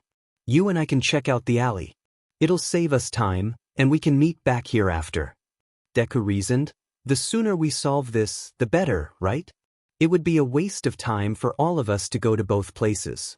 Midoriya, "This, right," Todoroki said slowly, seeming only half in on whatever plan Deku had begun hatching. Bakugo was still bristled and hostile, but he couldn't think of an excuse that didn't simply involve the words, "But I want to go with Uraraka," so he found himself grinding his teeth. "But let's go then," Deku said, while Uraraka looked stunned by the turn of events. Bakugo glanced at Uraraka. She was looking at him, eyes searching, expectant. He felt a flash of something dangerous in his chest and turned away. "Yeah, I'm coming. Meet back here at 6. 6 sounds good," Todoroki said. "Good luck." Bakugo flipped him off. "Just to be safe." Uraraka felt strangely tense, following Todoroki off the train and down the street towards the sprawling mansion the gala had taken place in just a few days ago. Todoroki wasn't one for small talk, so the ride had been mostly in silence. It looked like the walk might be that way too, but then Todoroki slowed so they were walking shoulder to shoulder. "When I confessed to Midoriya, he broke a toaster." Uraraka stared at Todoroki in blatant surprise. "What?" "I approached him in the kitchen. We were both in a hotel for a mission, And he was trying to make toast for breakfast. No, I mean, you're the one who confessed. Todoroki's mouth curled at one side. Uraraka had seen him smile genuinely before, but this little dry smirk was much more common. She hummed, tucking her hands behind her back. I always assumed he blurted out his feelings all over you. You never seemed the type. Todoroki shook his head. That's what Yaoyorozu said as well. He sighed, looking up at the cloudy sky. I don't know why you all assumed I was emotionally stunted. Just because I wasn't constantly crying, or blushing, or shouting. Uraraka laughed gently, rubbing the back of her head. I guess the people we know are all the loud kinda crazy. We forget there are other ways to express ourselves. Maybe we shouldn't ignore signs that people care for us, just because they aren't being so loudly broadcast. Todoroki said, sounding very wise. Uraraka looked at him, clueless and a little confused. We're here, he said, instead of clarifying. He turned away from her, mismatched eyes scanning the looming mansion. It almost looked unscathed on the outside. The only signs of violence were the wrappings of caution tape and all the broken windows. Let's go in, Uraraka said, eager to find something to help close the case. Todoroki lifted a banner of tape for her, and she quickly headed inside. So, you like Uraraka-chan? Deku asked bluntly, like he wasn't poking at a bloodied brick in the wall of a murder scene. Bakugo clenched his fists, stifling the explosions that went off as his entire body went from relaxed and curious to tense as a ped gun. He spun around, the heel of his boot making a crunching sound on the asphalt as he whirled on Deku. What the F did you just say to me? Deku turned, looking up at him. Sometimes, Deku looked a lot like All Might. Not physically, maybe, although he'd certainly put on the muscle and weight to potentially mimic the look, but in his eyes. Bakugo knew that their hero, their mentor, had been something more to Deku than he'd been to Bakugo. But to see it so eerily reflected in the way Deku, his childhood friend turned hated enemy turned rival, or whatever they were now, looked at him. Bakugo had to look away. He started, unsure, and then the vulnerability of what he was about to say caught up to him and he bristled like a porcupine, hardening his persona almost as clearly as Kirishima hardened his skin. It's none of your business, shitty Deku. Bakugo snarled, there are murders happening, in case you forgot. Maybe that's why I'm asking. Deku said, standing up and dusting his hands off on the legs of his hero suit. People die every day, Kaken. That's why you should never hesitate to tell them how you feel. If I want advice, I'll ask for it. Bakugo snarled, stomping further down the alleyway in an attempt to halt the conversation in its tracks. As he should have expected, Deku just dogged his heels as he always had. I know it seems like rushing in, after all, it's only been a few days, Midoriya was saying, and because he never thought things through enough, Bakugo found himself spinning back around to face him again. He was talking before he registered, allowing his lips to move. You think it's only been a few days? Deku stopped, staring. I didn't know you and Uraraka saw each other often? We don't, Deku, that's what I'm saying. Bakugo breathed out heavily, throwing every last tiny crumble of his dignity to the wind. Nobody knew this. Kirishima didn't know it. Why was he telling Deku this? Deku, it's been 5 years. What? I started noticing Uraraka 5 years ago. Bakugo repeated, shoulders dropping. The last time Deku had seen him like that, he'd been crying over All Might. Now, he looked almost as desperate.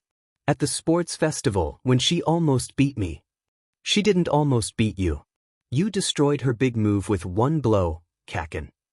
Yeah, and I had to go soak my arm in half-boiled water for the entire time after that until my next match. You dumbass. Bakugo turned away again. It doesn't matter. It's stupid. You've liked her that long? I think I'm in love with her. Bakugo said, and then put a glove against his lips, covering his mouth. That wasn't supposed to have come out. That wasn't supposed to have been. He hadn't even known that was true until he'd let the words fall out. I know. Deku said, after a long moment. How do you know? It was supposed to come out scathing. It sounded more desperate.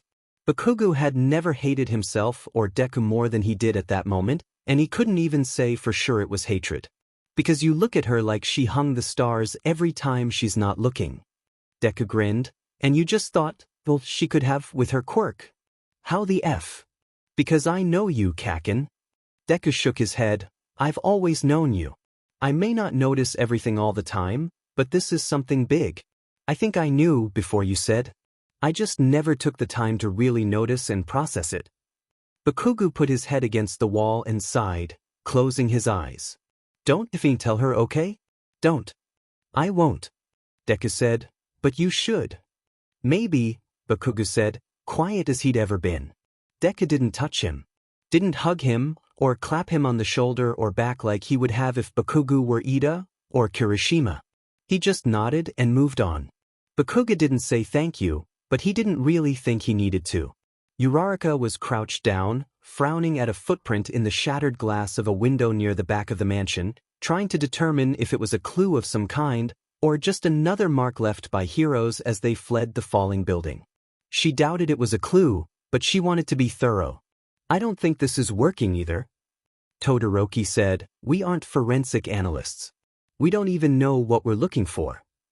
Uraraka sighed, blowing her bangs out of her face and sitting back on her heels.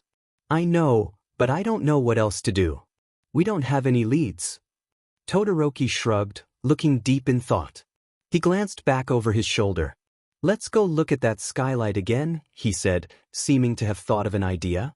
Uraraka stood up and followed as he made his way through the long hallway towards the main entrance hall. They had to pick their way past expensive broken vases and dying flowers. Uraraka paused, slowly picking up a wilting pink rose, and shook her head with a sad sigh. What a waste. Todoroki was standing beside one of the tall, twisting marble pillars that supported the ceiling. Uraraka watched him frown up at the hole, and then take a long, deep breath. I'm going to coat the entire room in a really, really thin layer of frost. Maybe we'll be able to find some fingerprints or something. Uraraka's mouth fell open in surprise. Oh wow. That's really creative, Todoroki-kun. Todoroki nodded. Should I start on the floor or ceiling? Try this pillar first, just to see if you can do it. Uraraka said, stepping back a bit as Todoroki put the tips of his fingers against the cool marble. He seemed to have to concentrate really hard, the corner of his mouth turning white with frost as he gently trailed his fingers around the pillar. The spread of frost was soft, halting, and tentative, but it gradually began to cover more and more surface area, spreading upwards and coating the whole thing. Nothing was revealed. I don't know if my idea is going to work. Todoroki said, that's as light as I can get it, but I don't even really see anything down here, where there should be fingerprints. Uraraka hummed, tapping herself on the cheek and rising off the floor to get a better look. Todoroki watched her float upwards with curious eyes. No, I think you're right. I don't see anything. She trailed off, going tense all over as her eyes flickered to the skylight again. A shadow. She'd seen a shadow, being cast into the building, not out of it. Todoroki, Uraraka said. His eyebrows twitched, picking up the change in her tone. And then she didn't say anything else. She kicked off the pillar, shooting through the skylight and wincing as a shard of glass scratched her thigh through her suit. Someone was about to jump off the roof. Someone with dark hair and a small stature. Someone hanging around a crime scene. She released her quirk, remembered the past years of training she'd had with Gunhead, and sprinted for the suspect. The girl jumped, clearly leaping for the lamppost nearby to parkour her way down to the ground, so Uraraka jumped after her, a knee driving into her spine and a hand wrapping around her forearms, pulling them back and grappling. Get off! Shouted the girl. We're both going to die, you idiot! Uraraka snorted. Falling hadn't scared her in years. She activated her quirk and they slowed to a stop, the girl screaming and struggling all the while. She released her quirk a moment later, driving the villain into the ground and staying on her back. Who are you? None of your business, Fatus. Uraraka shoved her, digging her knee a little harder into the spot between the villain's shoulders. She was scowling, she could feel, and she had a distant thought that All Might had always told them to smile when they were being heroes. She didn't feel like smiling.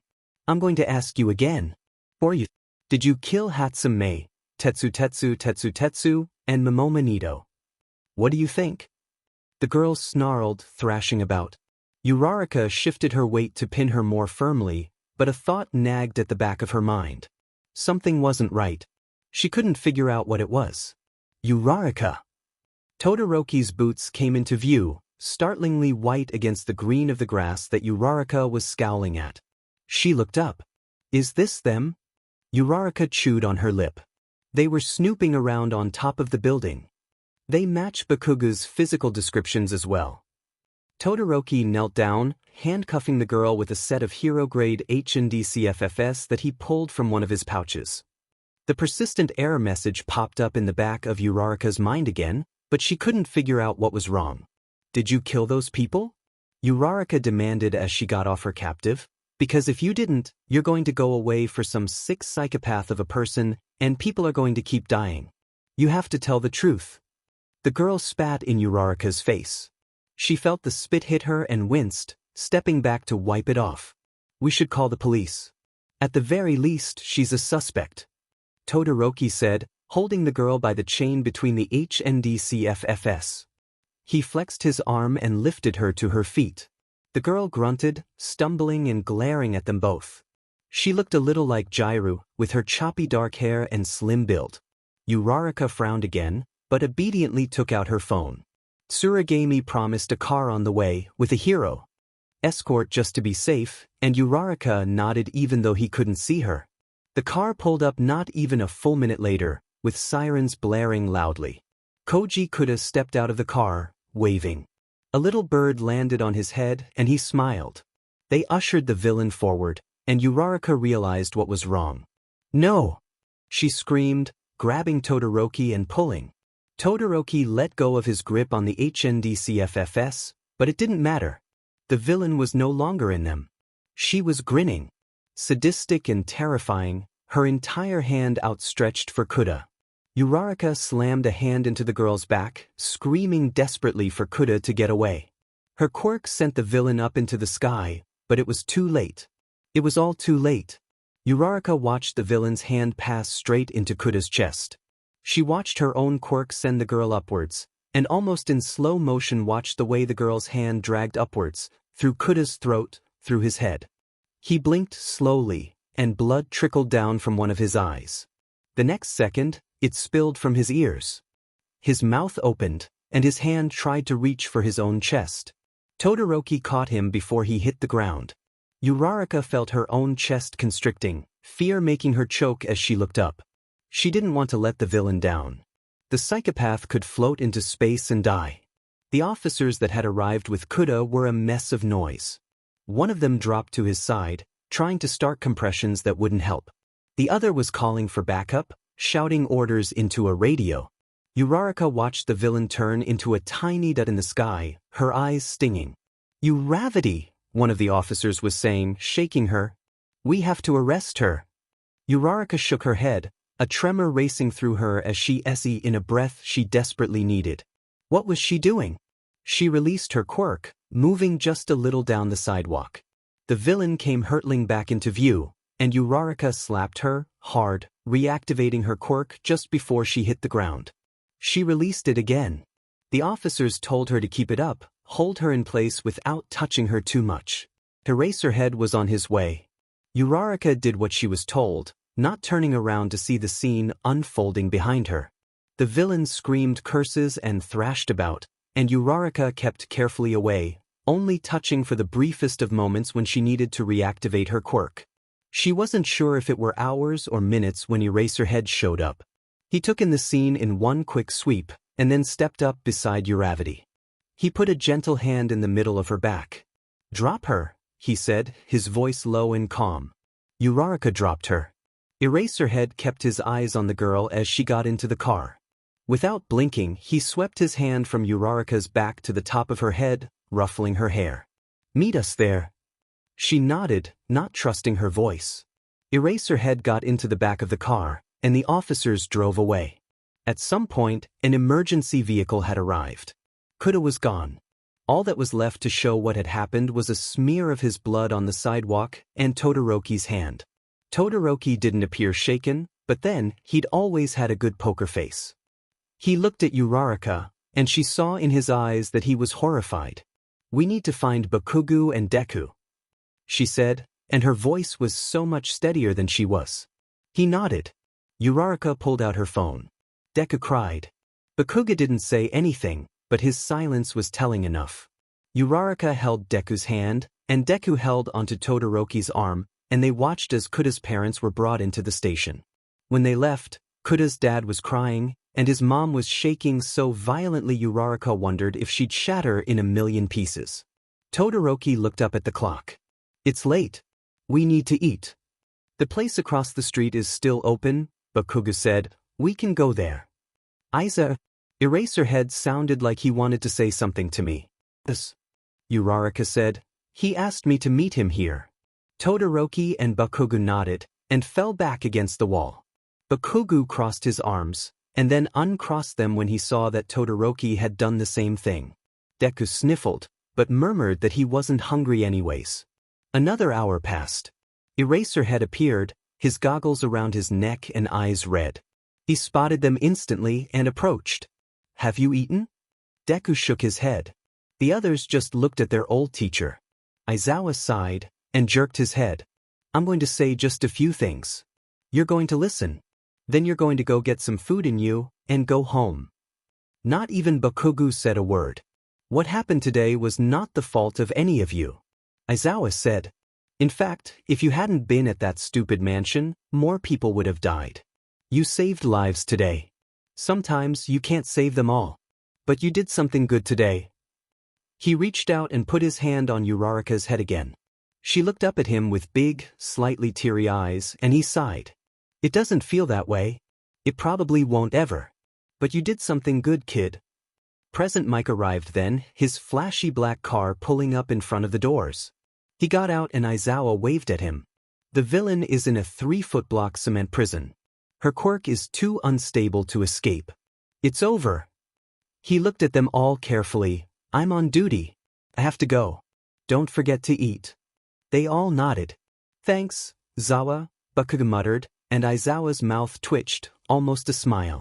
"You're good heroes." With that, Aizawa left, climbing into the passenger seat of Present Mic's car and driving away. They moved across the street to the cafe that was still open. It was the same cafe they'd gone to the first day they'd been on the case. Deku claimed the table they'd sat at that day, settling into his chair. He looked around quickly before gently kissing Todoroki on the mouth, seeming to melt a little. When Todoroki pulled away, Deku smiled softly. Uraraka looked up when a strawberry cupcake was set on the table in front of her, her eyes wide. Bakugo shrugged, but didn't say anything besides. "They're making your drink now." He ate something chocolate and sticky. Deku picked at a muffin. Todoroki drank the tallest cup of mint tea Uraraka had ever seen. It was very quiet. After, they walked to the train station. All around them was the hustle and bustle of people getting off work, returning to their families. They sat in a semi-empty car of the train. Deku and Todoroki got off first, waving goodbye from the platform as Bakugo and Uraraka rode the train another 2 stops. Stopped in front of Uraraka's apartment. Bakugo looked at her. In the setting light of the sun, her hero suit had splashes of orange and red that turned it into a painting of blooming flowers. Though her face was sad, her eyes held a strength and determination that Bakugo had seen from the very beginning. "You're pretty," he said, and then glared down at the sidewalk hard. "So are you," she said. Her lips curled up at the sides, first smile he'd seen since he met back up with her in the afternoon. Effendi not." Bakugo snorted, not looking at her for fear of what he would do. But he couldn't keep his eyes away. He looked at her again. She was still smiling, something soft and unsure. He wanted to touch her lips, with his own but also with his fingers, trace the shape of her mouth until he couldn't ever forget it. She stepped closer, and his hands clenched at his sides. His grenades made a soft noise against his belt as he shifted them. She never took her eyes off his face, so he didn't either. Her hands came up, and he could have set the world on fire with the power they gave him as they gently touched his shoulders, slipping up his neck, looping around. She was so close. She had freckles in her eyes, golden flecks amidst a sea of the warmest brown. He started, watched the way her eyelashes lowered, casting shadows over her pink cheeks. She was so pink, so warm. She kissed him, and he didn't realize he was empty until she filled him up, pouring everything that hadn't been said before into wordless whispers against his mouth. His hands came up, settling around her back. The grenades forced her a little bit closer, but there was nothing crude about it, nothing desperate. It was just her and him. "Why did you do that?" he asked her when she stepped back. "Because I wanted to," Uraraka said, and smiled again. "You always tell me to take what I want." Bakugo felt his cheeks redden. "Me?" She laughed then, a soft and echoing sound that made Bakugo stand straighter, made his stomach untangle and his heart thud away in his chest. "Good night, Bakugo." He wanted to give her something in return, but he felt like everything he had, he'd already give to her. Did she know? Did she know how much she meant to him? But she couldn't. And it was too soon on her end for him to say it. "Good night, angel face." She beamed at him, and he watched her until she closed the door and walked away. He asked her to coffee the next morning. He swallowed all his pride and opened himself up, making himself vulnerable, and asked her to go get coffee with him. She said no. "Sorry. I've got the morning shift at the agency. I get off at 6. Dinner?" He stared at the text. He didn't work today, he was off. They said he needed a day to recover and wouldn't budge no matter how much he argued. So he had the time for dinner. But dinner? Where was he going to take her to dinner? Coffee was easy, he knew what she liked so he knew where to go. Dinner was so much more complicated. "Sounds good. I'll meet you at your apartment at 7. He stared some more at his phone and then looked up and stared at himself in the mirror. Where was he going to take her? He backed out of the text messages and hesitated. Deku's name was right below Uraraka's. He could ask what Uraraka liked. Deku would know. Like hell he could ask. Bakugo snorted, closing the messaging app. He tucked the phone into the pocket of his sweatpants and stood up, not bothering to put a shirt on as he left his bedroom and moved back into the living room. He and Kirishima had mostly taken down the crime wall, there were just a few strings and pictures left up.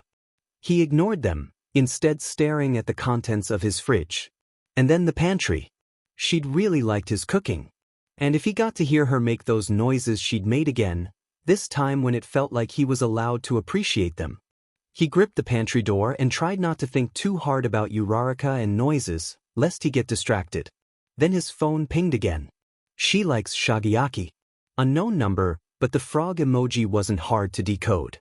He frowned, wondering how and when Tsuyu had found his number. Whatever. He could cook shagiaki. He sent the message, and then frowned and hastily sent, "Thanks," after, worried for some reason. Like he cared what the hell Tsuyu thought of him. He slammed the pantry door out of principle, and Kirishima poked his head out of the bedroom, rubbing one eye. He'd clearly just woken up, his hair down around his ears instead of up in his ridiculous spikes. "Do you want to come shopping with me?" Bakugo snapped, "I gotta get sheet for dinner. And you can get more of your shitty gummies."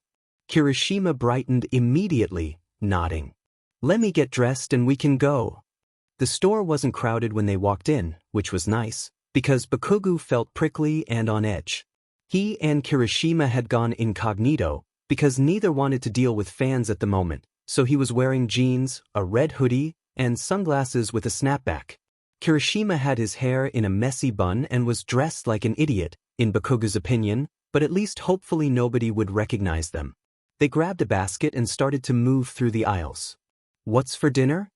Kirishima asked and then frowned. "Wait, today is Wednesday. I'm headed to Denki's tonight, so we don't have to cook. I'm cooking for Uraraka." Bakugo mumbled, bracing for the unwelcome blast of cheer that his roommate and best friend was sure to throw his way. Kirishima just stopped, his hand hovering over a sugary cereal that Bakugo absolutely loathed. He turned his eyes to Bakugo and Bakugo stared back. Whatever Kirishima saw, it seemed to stop the excitement in its tracks. Instead, he just smiled. A genuine, sharp-toothed little grin. "Good for you, man. I know you used to think she was super hot." "She is." Bakugo snapped without thinking. "Shut up, we're not doing this, we aren't girls." Talking about girls is super manly. Kirishima protested. You listen to me talk about girls all the time. It's manly. Bakugu snorted, moving further down the aisle and picking up some bread. Not for tonight, but maybe later he could make Uraraka breakfast. If she stayed over one night, or something. He tried to will down the blush that threatened to hit him at that thought and forcefully thought of anything else. Does she know you like her? Is this a real date? Kirishima asked, trying and failing to sound casual instead of excited. Bakugu's jaw ached as he ground his teeth. If he didn't start hanging out with different people, his molars were going to be flat as hell by the time he was 30. I don't know. She kissed me yesterday, so I hope she thinks I like her.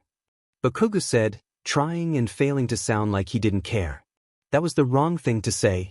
Kirishima made a noise somewhere between a pterodactyl and a lawnmower, appearing in front of Bakugu like he'd teleported.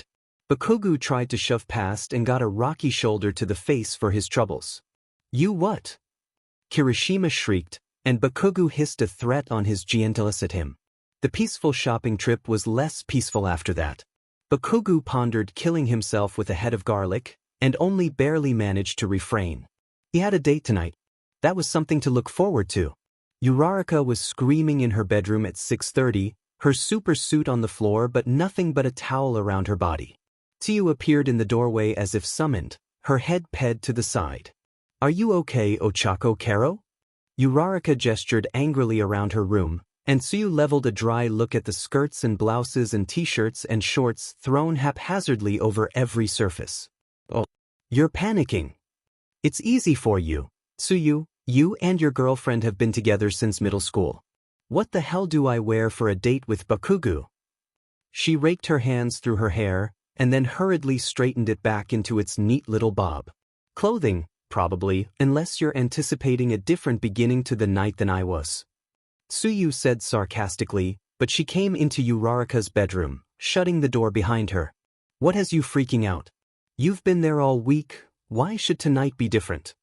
Because I want to look nice. Uraraka said helplessly, I want him to think I look nice.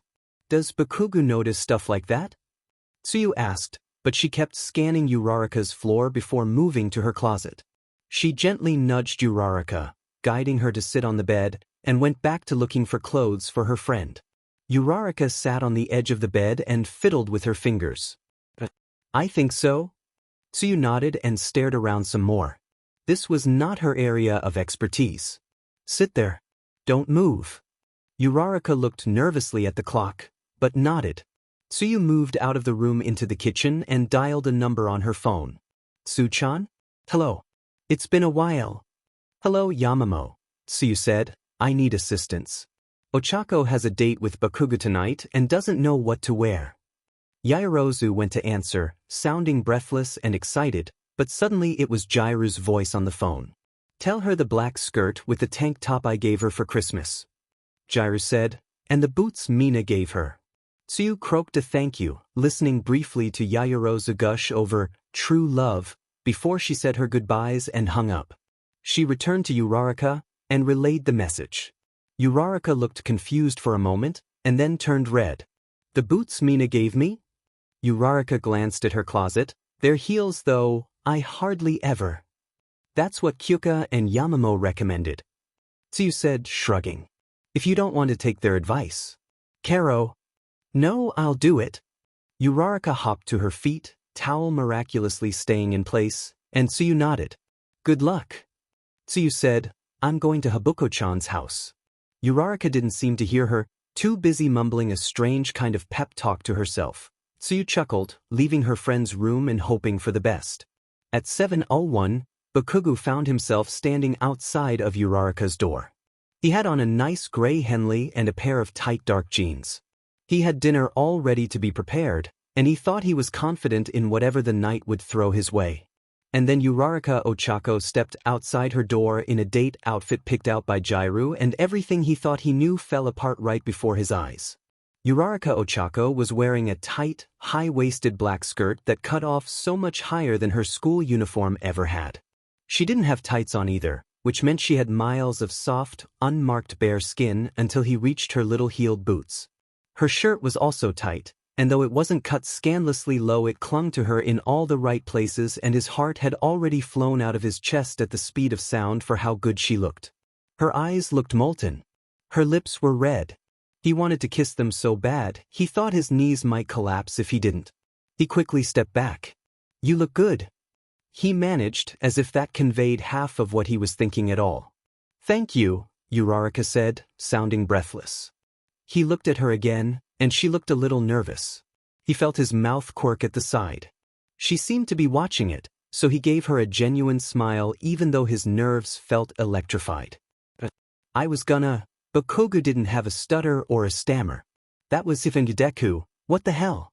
He cleared his throat aggressively and tried again. "I'm making dinner at my place. It's shagiyaki. That good?" "I love shagiyaki," Uraraka said, eyes lighting up, and just like that he saw the girl he'd had feeling for since high school take over again, and he relaxed a little. "Cool," he said, and they started the quick walk to his apartment. Kirishima was leaving as they arrived, and he did a double take and then blatantly stared at Uraraka. Bakugu wanted to hit him. As it were, he just shouldered Kirishima out of the way and kicked open his front door. "Make yourself comfortable, angel face. Dinner will be ready in like 15 minutes. Bakuga didn't miss the way the nickname made her cheeks turn pink and her lips quirk into a smile. He also didn't miss the way she settled onto the couch, skirt sliding up her thighs. He forced himself to focus on cooking. He might cut a finger off otherwise. Or set something on fire. "Ooh," Uraraka said, and he risked a look over his shoulder as he set about cooking. She was bent over at Kirishima's side of the shelving unit and he fumbled everything in his hands, catching it just in time for him to glance back at him. "You have Little Big Planet." Bakuga shrugged. "Yeah, I wanted a multiplayer game that wasn't competitive. He's a sore loser sometimes. We've also got Mario Kart, and Smash Brothers, and a couple others." Uraraka's eyes sparkled and she looked intrigued, so he said, "We can play something if you want." "That would be awesome." He finished cooking as she moved around his living room, looking at all the things she hadn't had a chance to look at when they were working the case. So of the hero figurines on the counter that he insisted belonged to Kirishima, they did not, and seemed awed by his bookshelf. Somewhere between him moving into the kitchen and her getting comfortable, she'd lost the shoes, so her soft footsteps made almost no sound. He put their meals on plates and moved towards her. "Dinner?" She eagerly took hers, valiantly ignoring her growling stomach as she settled back on the couch. He took a seat beside her and passed her a pair of chopsticks. They ate in comfortable silence, interrupted occasionally by Uraraka's praise for his cooking and Bakugu mumbling deflections. She set her plate down first, which was an accomplishment given how fast Bakugu could eat, and turned to him, chatting away about some villain she'd taken down today that had tried to steal a puppy from the local pet store. Bakugu finished eating slower than usual, enraptured by the way she spoke, and then he set his plate on the coffee table beside hers. He turned on Smash Brothers, and the comfortable silence quickly dissolved into shouting and cursing. He liked hearing Uraraka curse. Her bubbly demeanor often made him forget how sharp and combative she really was. Then she threw an elbow in his chest in real life, and while he was stunned she had Kirby Beach slap Bowser right off the stage. He gaped at her, hands itching to explode something, and she smiled at him. "Beach, I'll kill you," he threatened, shoving her to the side as he started a new game. She laughed and he loved her. They were relatively well matched in terms of skill at the game, he could admit, so the next match was longer. When he finally got her where he knew he'd win, he suddenly couldn't see the screen. She'd stood up, bouncing in front of him, and he snarled, standing up as well and pushing her aside. They jostled each other for a while, until he knocked the controller out of her hands. She shrieked, and instead of diving for the controller, she snatched at his. He held her at arm's reach, until she put all 5 fingertips against the side of his face and he felt his feet come off the ground. "Hey," he complained, jamming the buttons, but she just giggled, tugging him back down by the sleeve and reaching for the controller again. He knocked her character off screen and she shrieked again, stomping her food. Bakugu started to laugh, and she glared at him before pushing her hands together. He thumped onto the couch and kept laughing. She stuck out her tongue. He surged forward, every intention being to bite her tongue to make her stop sticking it out. Then he froze, realizing what he'd done as his mouth pushed against hers in a bruising kiss. He went to pull back, but she melted against him, letting his momentum carry her back on the couch until he was over her. Her arms wound up, fingers scratching through his hair, and he shuddered. The kiss turned sweet as he tilted his head, tasting his food on her lips, and then it went dirty again as she opened her mouth beneath his, sliding her tongue along his, a soft noise at the back of her throat. He shifted, moving her further onto the couch. One of her legs bent, knee up by his hip, and he shivered again. He slid his hand along her bare leg as she dragged her teeth along his bottom lip, and they both made noises. She pushed him up and he went, scared he'd pushed her too far, but she just shoved him so he was sitting on the couch properly before climbing into his lap. The sight of her straddling him in that mini skirt and tight red tank top had his jeans feeling too tight. F dash, he mumbled, against her lips as she sealed their mouths together again. He gripped her hip with one hand, fingers holding her steady, and slid the other up her back, pulling her closer. Uraraka. Ochako. She whispered, call me by my name, Katsuki. He ummed, and she shivered under his wandering hands. Ochako, you're being really FNDCC right now, so if you don't want dash, she bit his earlobe, and his hips jerked, words abruptly forgotten. He grabbed a handful of her hair, jerking her head back, and dragged his tongue up her neck. Hey hell, you're gorgeous? Ochako whimpered, rolling her hips, and the last threads of Bakugu's admittedly frayed self-control deteriorated. He dragged their mouths together again, sliding a hand up her thigh, fingertips edging under her skirt, and she whispered his name against his cheek. His fingers brushed something that definitely was not cotton, and he tangled his fingers in the fabric at her hip, reading to pull, when both of their phones started ringing loudly. He almost didn't stop. But Uraraka reached for her phone, sitting on the edge of the couch. For a moment he saw her prepare to throw it across the room, but then she stopped. She put a stilling hand on his chest. Katsuki, she said, it's the Hosu police station. He blinked at her, not quite thinking with the correct head, and then focused. What? She answered it and he leaned close, pressing his cheek to hers as he listened. Uravity, we need you to come in right away. Came the growly voice of Tsuragami, and everywhere between them that had been superheated moments before turned cold and afraid. There's been another incident. Uraraka would have been the last to arrive at the crime scene, but Bakugu insisted on going with her back to her apartment. If there was another incident, he said, then it wasn't safe for her to be going alone. She was so shaken by the words that had come over her cell phone, she didn't disagree. It made her especially sick to her stomach that the scene of the crime was a cute little apartment building, for some reason. Dark alleys were one thing. They were conditioned to believe that creepy little alleyways always held dark secrets. But as Uraraka walked up to the door of the apartment building, she couldn't help but think that a door painted bright baby blue could never hold nefarious scenes on the other side. Brace yourself, cheeks. Deku said it was bad. Bakugu said quietly, nudging open the already cracked door. Deku had been right. It was bad. It was the worst thing Uraraka had ever seen. She tried to take it all in, but the details only came to her in pieces as her brain refused to acknowledge the scene in front of her. It began with a turned-over kitchen table. There was a torn tablecloth across it, halfway fallen off. A vase filled with pink carnations was thrown back, shattered on the floor. The flowers were trampled. There was ceramic everywhere from the vase but also from shattered dishes. There were chocolate-covered strawberries all over the cheap carpet. A date night? Uraraka's brain supplied, unhelpfully. The walls were relatively clean. There was a message scrawled across one in the hallway, but Uraraka couldn't make out what it said from the doorway. The carpet was red. But not red.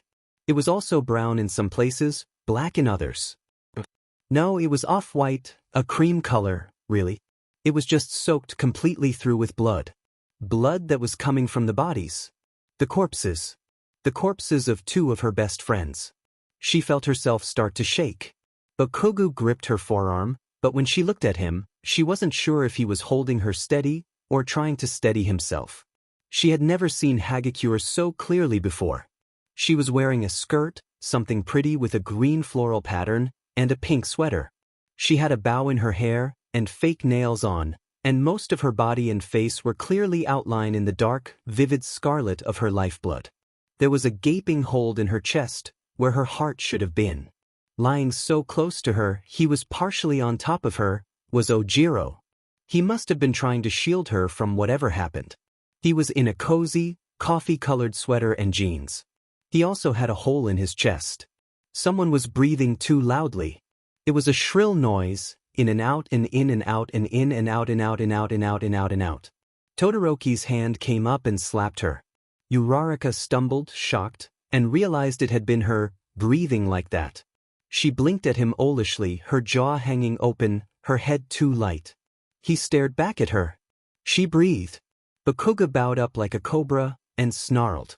"What the f do you think you're doing, hitting her?" "He had to do the same thing to me, Kaken," Deku said quietly. He was standing in the hallway, staring at the wall. "Well, F you." Bakuga growled, "Don't effing touch her again." Todoroki nodded curtly. Then he began listing off facts. Uraraka heard them and absorbed them, and didn't really understand why she seemed to be so calm now. They died yesterday afternoon. Approximately the same time as Kudakuen. Todoroki said, all very clinical and reserved. If Uraraka didn't know him as well as she did, she wouldn't have noticed the tremor in his voice. This, as well as the pattern of escalating to another victim every time they kill, leads the detectives to believe that whoever did this was working in tandem with Nanami, whom we captured yesterday. How did they get in? Bakuga demanded, and take down Ojiro? The guy could kick anyone's but in close combat. I don't know how he was beaten, Deku said from the hallway, but I think Ojiro probably let the killer in. He was kind. If the killer asked to use his phone, or asked for a bowl of sugar, whatever it was, Ojiro would have tried to help out. Bakugu made a scratchy noise in the back of his throat, the meaning of which was lost on the others in the room. What does the message say? Uraraka managed, tearing her eyes forcibly from the corpse of a girl she'd once shared a dorm with. They'd had sleepovers. Hagakure had painted her nails more times than Uraraka could remember. Don't think about it. It's a lot messier than the other two messages, Deku said, but it says that we're next. What? Uraraka said, already moving towards the hallway, while Bakugu scoffed so harshly Todoroki stepped away from him. Her entire body felt cold. There were 4 of them. The next number of victims was supposed to be 4. Could the killer really be targeting them? The wall had just 2 words written there. It was blood, but that hardly surprised Uraraka. She stared. You're next. Does it mean us, like us? Uraraka asked. Us for heroes? What else could it mean? Todoroki asked, joining them. His entire body lingered around Deku, like he needed the closeness. Deku leaned against him, just their arms touching, and they both seemed to relax slightly. It could mean the detectives or cops. Uraraka said, I mean, nobody knows we're working this case, right? While it wasn't announced, everyone at our agencies and everyone we've told has clear knowledge of the 4 of us working this case. Todoroki said, we shouldn't take this lightly. Take it lightly? Bakuga's eyes flashed, and Uraraka could feel the anger and frustration and raw, unrestrained horror coming off of his tense body in waves. How the f could we take this lightly, shitstain? People we knew in high school, people we FING grew up with, are dead. And now they're threatening to come after us.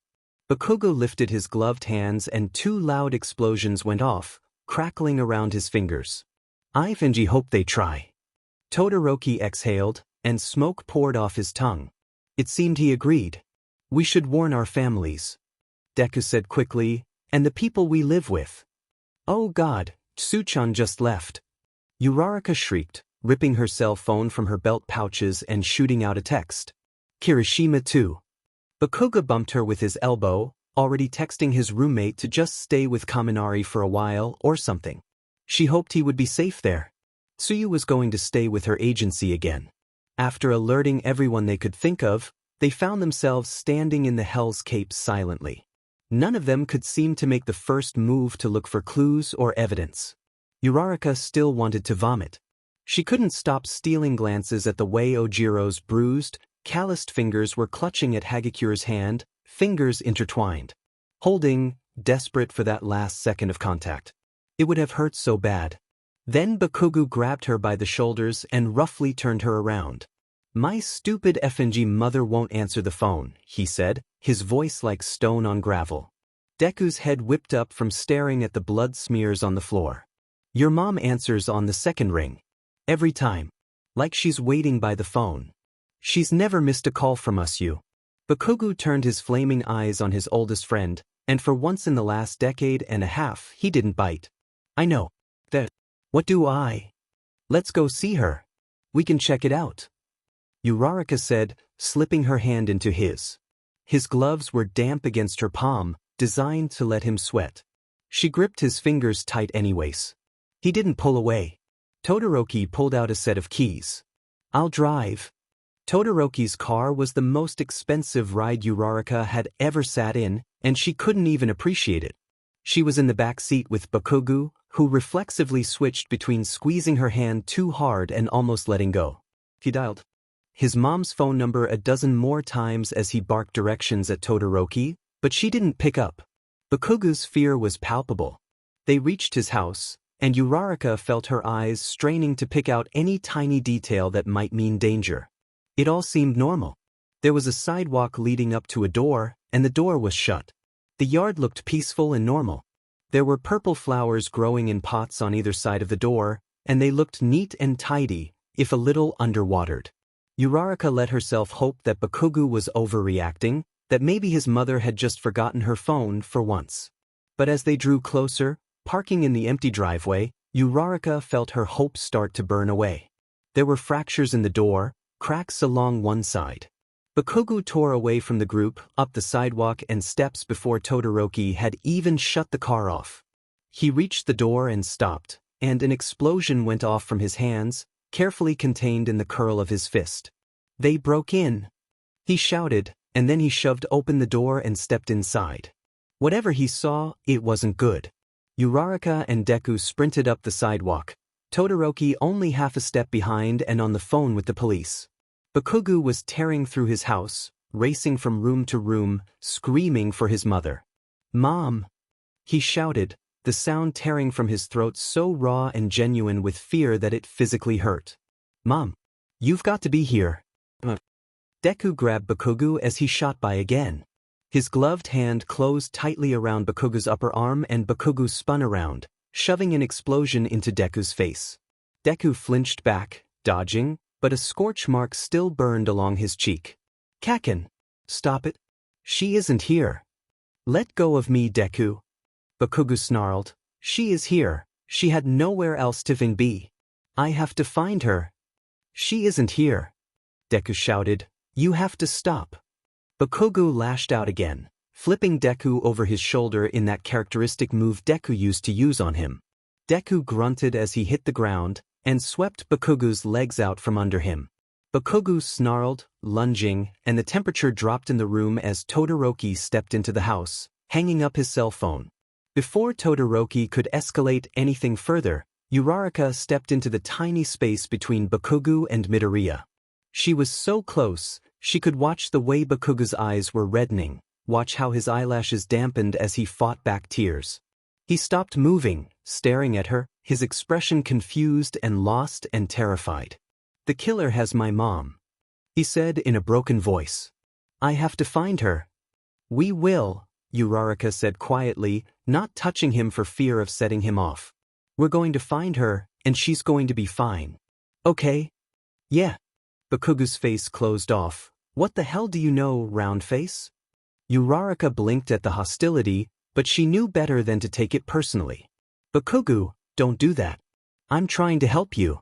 "Yeah, well, you can take your help and shove it up your fat FNG, but," Bakugo screamed, his words like venom, and then Deku's phone started to ring. It was a cheery pop song, incredibly unlike the ringtone they'd heard earlier, when it was the police station calling. Bakugo's nose wrinkled, his scowl increasing tenfold. "Are you FING 5 years old still, Deku? Why do you have that sheet as her ringtone still?" "Hello, Mom." Deku answered the phone from his position on the floor, ignoring Bakugo. "Why, Kaken is here, but why are you crying? Mom, what's going on?" The other three heroes crowded closer, trying to listen in on the call. It was because of that they all heard Inko Midoriya's sobbing voice on the other side of the phone beg for Deku to turn the phone on speaker. He did. His hand was shaking. He put the phone on the carpet, before his too strong hand shattered it. His knuckles were white where they gripped his knees. Hello kids, it's me. Inko Midoriya hiccuped on her tears, and Uraraka felt a solid, freezing feeling of dread begin to fill her up. I'm so sorry. Mom, just tell us what's going on. Deku said, a fear in his voice Uraraka hadn't heard since high school. Another voice cut across Mrs. Midoriya's response, and Deku's fists started to shake. Bakugo, beside him, reached out and gripped his shoulder. It was a display of camaraderie Uraraka would never have believed possible. She felt the icy feeling wrap itself tightly around her heart. It was hard to breathe. Who is in the room with you, Deku? Uraraka didn't recognize that voice. But it was cold. Chilling. Someone terrible. Ground Zero, Shuto, and Uravity. Deku said when the rest of the room nodded. They can all hear you. Who is this? You know who this is, came the reply. The question is if you'll find me before I grab two more important people to you. Mama Midoriya and the blonde beach are just half of the equation, after all.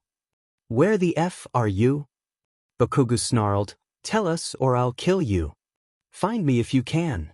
All four of them started to shout, talking over one another, panicked and young and afraid. Midoriya was crying. Bakugo's voice sounded like gravel in a blender. Todoroki's hands shook when he leaned closer to the phone. Tell me where the F you are, you piece of shit. Who are your targets? Is Bakugo-san alive? Where are you? Mom, are you okay? There was no response, except the slightly muted sound of Inko Midoriya sobbing, somewhere a little ways away from the cell phone. Then that got abruptly cut off, the noise of a grunt replacing it. Then the line went dead. Uraraka actually left the house first, when the cops showed up. Midoriya and Bakugo were somehow straddling the line of frozen and doing all too much. Bakugo had started tracking his mother's phone with his, and Midoriya called someone who apparently was no help, because Midoriya hung up immediately after and almost broke his phone. We got a 911 call of a break-in? The cop in the lead flashed his badge. Uraraka put her hands on her hips, bracelets clinking against her belt. It's escalated. There have been at least 2 kidnappings, she said, letting the Uravity voice come out of her fully. She felt like she was torn, reluctantly relieved that she knew her family was safely hidden away and horrified because Midoriya's and Bakugo's mothers were missing. One of which was stolen from here. I'm going to give you full descriptions. You need to send out patrol cars immediately. The victims have limited time, and the villain is on the move to capture at least 2 more people. We aren't sure who. The cop looked incredibly overwhelmed, but Uravity was a well-known and well-liked hero. He listened carefully to her descriptions, writing down everything she said, and as she watched him return to the car and immediately relay her instructions over the radio. Did you tell them to start looking? Midoriya asked, appearing beside her with the sound of crackling that sometimes came with his power. She looked at him. Of course. They're sending out more officers. Shuto called his dad. Endeavor is sending out all his interns, and anyone who works under him. Midoriya was trembling, but clearly trying to not show it. Uraraka decided not to comment. That's good. They're declaring a citywide emergency and locking everything down. Shoto said from the doorway. Everyone is encouraged to go home and stay home. The cop returned, looking a bit intimidated to be staring down 3 of the most up-and-coming heroes. We're sending out everyone we can spare. There was an incident downtown. Incident? All 3 heroes interrupted and crowded the cop. He looked even more uncomfortable, eyes going wider. We aren't sure exactly what happened, but there was a minor explosion. We found Present Mike unconscious on the scene. Take us to where they took him. The order came from Bakugo. He was standing in the doorway behind Todoroki, but shouldered the other hero aside as he stepped forward. Uraraka didn't disagree with the order, but the cold tone of his voice was so unlike him that it made her stomach tight. She tried to meet his eyes, but they were focused on the cop. I don't know where. Well, find out. Bakugo snarled. Now. Go. The cop scrambled away, rushing back to his car even though the radio at his hip was no doubt functional. Midoriya looked like he wanted to protest to Bakugo's rough treatment, but he didn't say a word. Instead, he gripped Todoroki's hand tightly in his own and took several deep, calming breaths. Uraraka stepped towards Bakugo and he didn't move away. In fact, he stepped closer, his hand coming up and gripping her forearm. She looked at him, surprised, and he met her gaze full on. His eyes looked like little frozen pools of blood, wide and afraid. Then they steadied, and he put his forehead to hers, breathing slowly. His breath smelled like the dinner they'd shared. It was warm on her face. Gonna need you, Uravity, he said quietly. You can help. Uraraka dislodged his glove from her arm and instead gripped his hands. You've got me.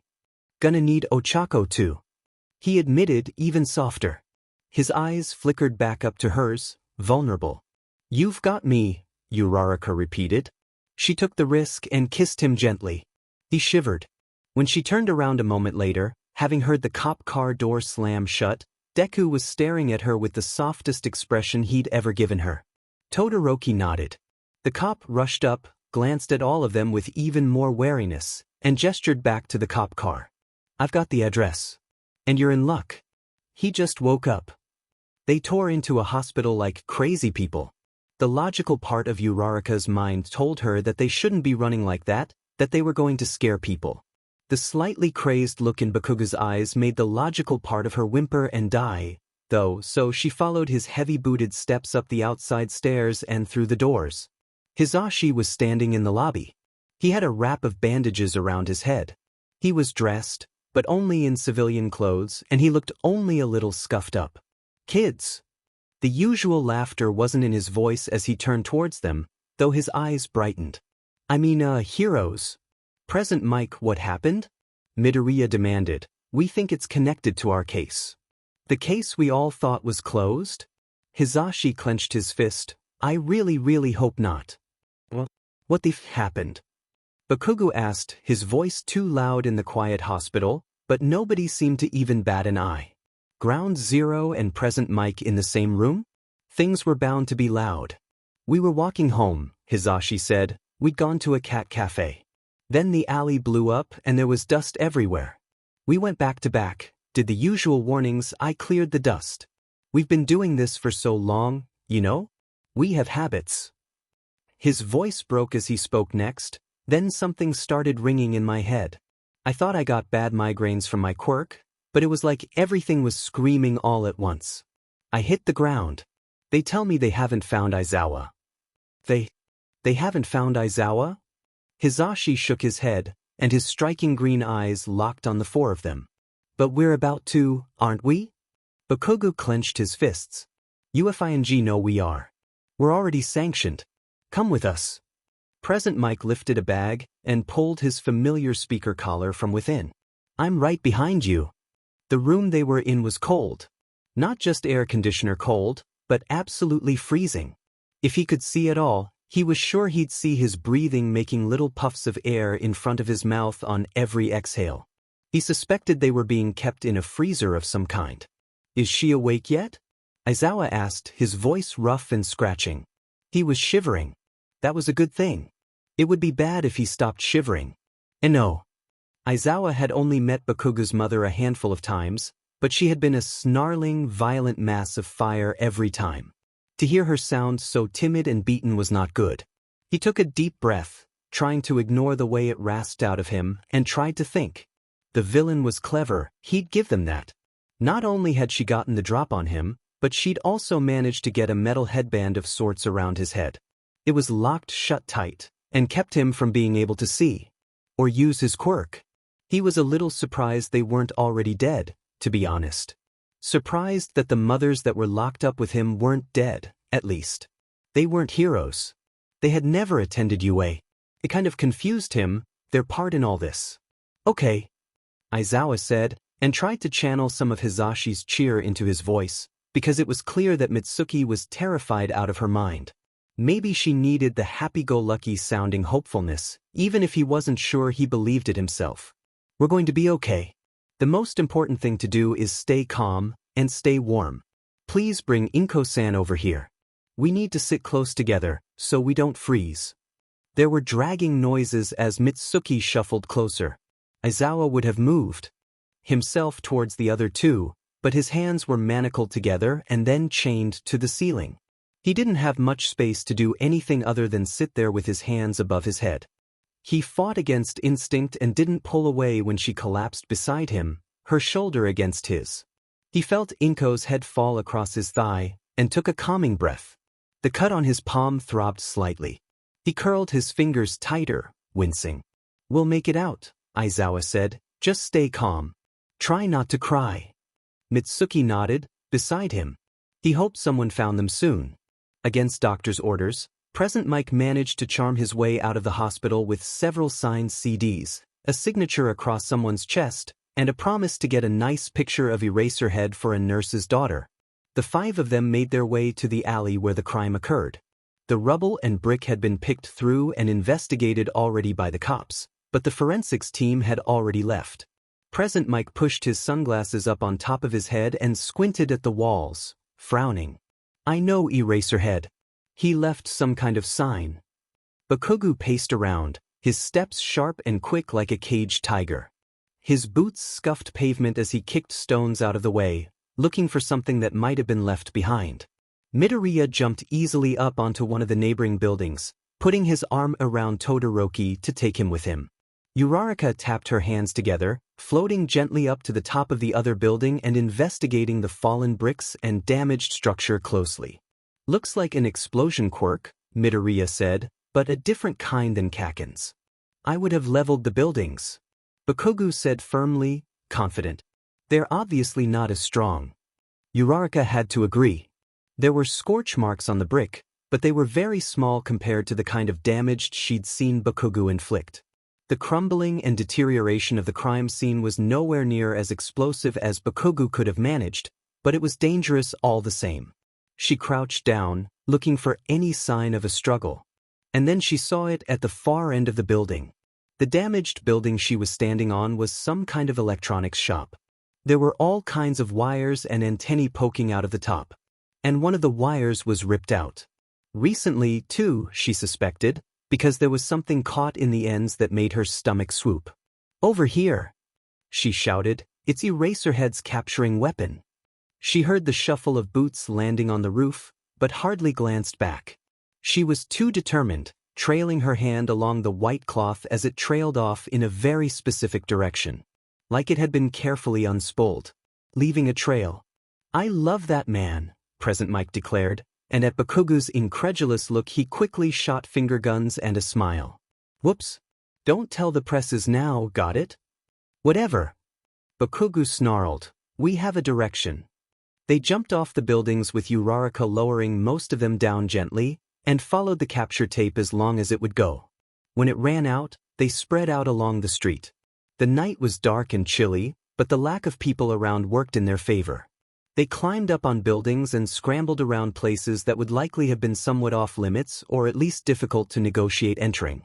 It was Todoroki who called out, hefting his hand in the air. The familiar yellow goggles made Present Mike shriek, shattering a window. He clutched them close, redoing the clasp and putting them around his neck, carefully hidden behind his speaker. They took off in the direction Todoroki found the goggles in. Bakugu found the next breadcrumb in the trail. Blood. A splatter of blood, beginning with a half-soled handprint and dragging away. Intentional, I think. He did it to himself. Bakugu said, "Look, that marking is too perfect. He did it on purpose. He's leading us to wherever they took him." Uraraka said, "He's so smart." "Well duh." Present Mike said, "Let's go." They moved a little slower, scouring brick and asphalt and plaster for more blood. They weren't nearly as noticeable as the first one, just a tiny smear there, a grabbing hand there, or a cluster of droplets on a light post.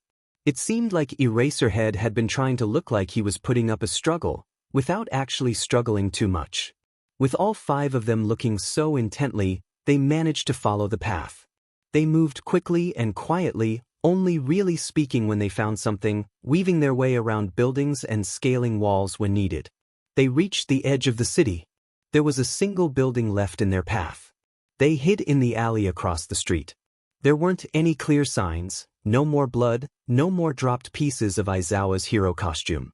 Nothing, except that this was their last chance before the villain left the city. It wasn't a fancy building by any means. In fact, it was almost sad-looking. It had been some kind of fast food place once. A cheap and easy burger place, if the decrepit signs were to be believed. But it had long since been abandoned. It was dark and lonely looking. Not at all what one would expect from a villain's hideout. Midoriya suddenly staggered, putting a hand on his chest as he fell to one knee. Todoroki's arms immediately lit up with fire and ice, his eyes searching wildly for a foe as he stood protectively in front of his boyfriend. But Midoriya shook his head, gripping Todoroki's belt and standing back up. Not an enemy. Just a gut feeling. Bakuga's eyes narrowed, focusing on Deku with a question he didn't seem to want to ask. Is it? Midoriya nodded, his expression going deadly and cold. For a face so usually promising sunshine and happiness, the scary look worked surprisingly well. His green eyes were like poison, his kind smile a dangerous grimace. All Might is in there too. Uraraka wanted to ask how he knew, but she didn't. Midoriya had always had a close relationship with their teacher. Closer than anyone even. She wasn't surprised he could sense their old mentor, even outside a building. Let's go then. Bakugo snarled, they're clearly in there. The BS30 has our moms. And that's for if people, we need to hurry. I will call for reinforcements. It would be wiser to wait, Todoroki suggested, but Bakugo and Deku both rounded on him. Our moms are in there, they said together, and Todoroki's fingers spasmed on the phone as his other hand reached up, gently touching his scar. Right? I will call, but we can go in now. Proceed with caution, Present Mike said. This isn't a training exercise anymore, kiddos. Uraraka had been studying the building. She'd noticed an open window towards the rear of the building. Some of us should go in the front. Attempt a negotiation. The rest can sneak in through there. She tilted her head towards what she had found. If we sneak in, there's less of a chance for the hostages to get hurt, right? That's right. Present Mike agreed. I'll go talk to the villain. Deku, Ground Zero, you two come with me. Shoto and Uravity will sneak around back. Those are our moms.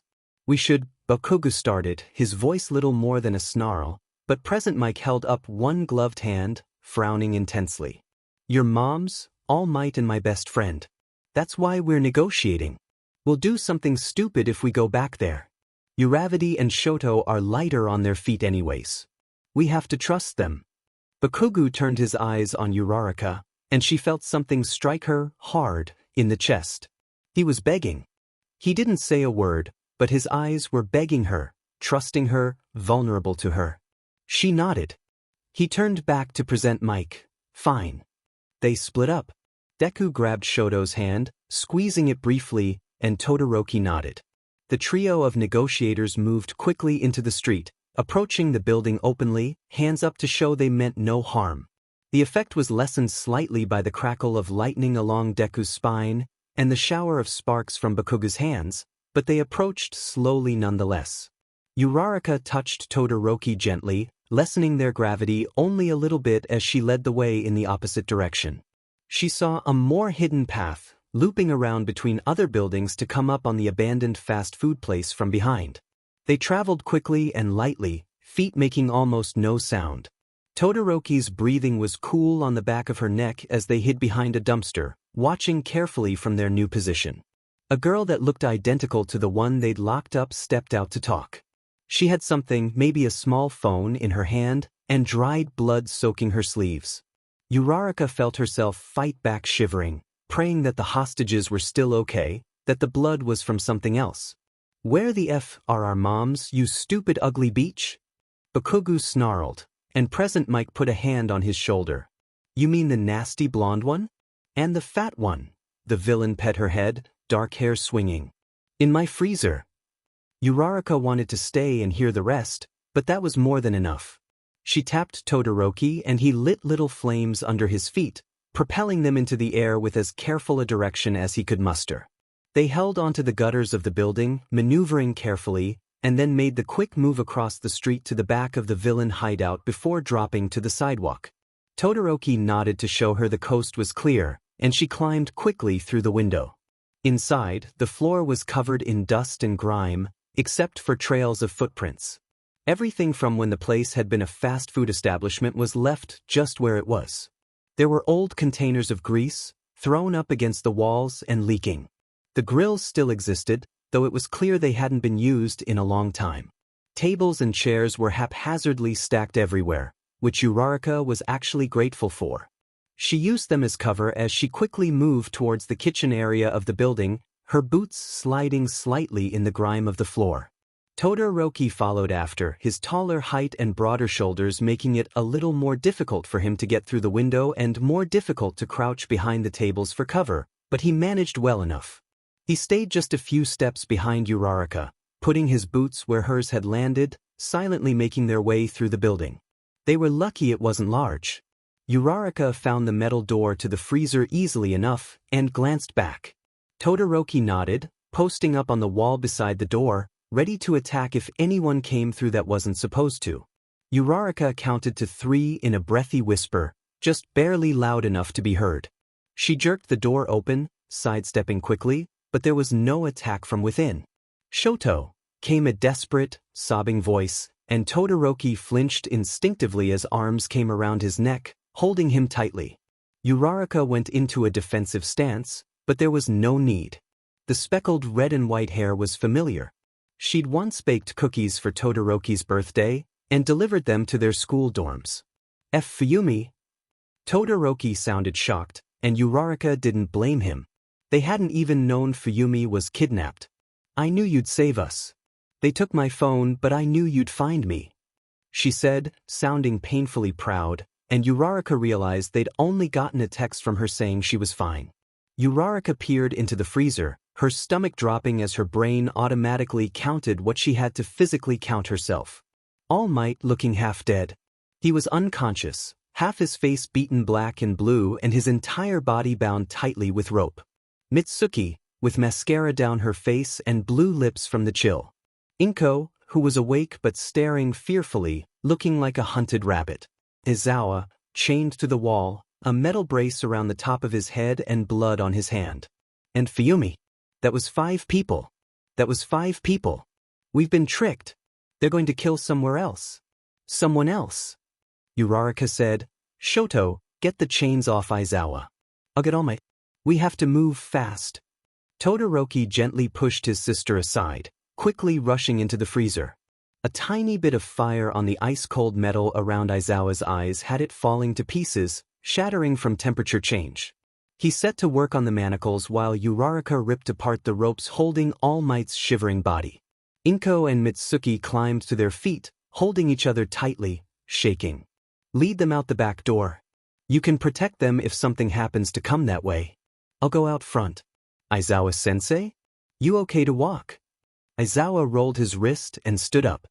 He looked worst of them all, eyes rimmed with frost and bloodshot, but he only smirked. "You know me better than that, Uravity. Come on." Todoroki melted the lock off the back door and escorted the others out, supporting All Might under one arm as the ex-hero limped. Uraraka and Aizawa burst through the front doors, startling everyone involved in the talks. "Oh well," the villain said, dropping the phone. "Aizawa had her in a hold that she would never be able to escape from. My job is done anyways. Level 4 isn't bad. That's 10 murders." "What?" Bakugo roared, his eyes as ablaze as his hands, but Uraraka held up her hand and he stopped. "Your moms are fine. So is Ome." Todoroki took them out the back. Uraraka said, not daring to take her glare off of the villain girl that Aizawa had restrained. "Somewhere else in the city, a murder is happening right now." "Might have already happened," the villain said. "My little sister is pretty good at what she does, you know." "We captured your sister," Aizawa said. "Your twin?" "This. Not that one," she said. "The secret one. She just got out of the hospital. And she was said." Where is she? Tell us now, it might help you. Present Mike said. The villain shrugged. Sure. More the merrier. She can kill you too. She lifted her hand and pointed at one of the largest buildings in the entire city. It was some kind of corporate office. 17 floors. So many rooms. Halfway across town. The headquarters of the Ingenium Hero Association. Uraraka flicked her gaze around. Brown eyes met red and he started moving. She held out her hand, and Bakugu's glove slapped into it within the beat of her heart. As soon as the weightless effect took over, he blasted the sidewalk under them. They hurtled through the air, faster and faster as they rose higher, letting Bakugu make bigger blasts.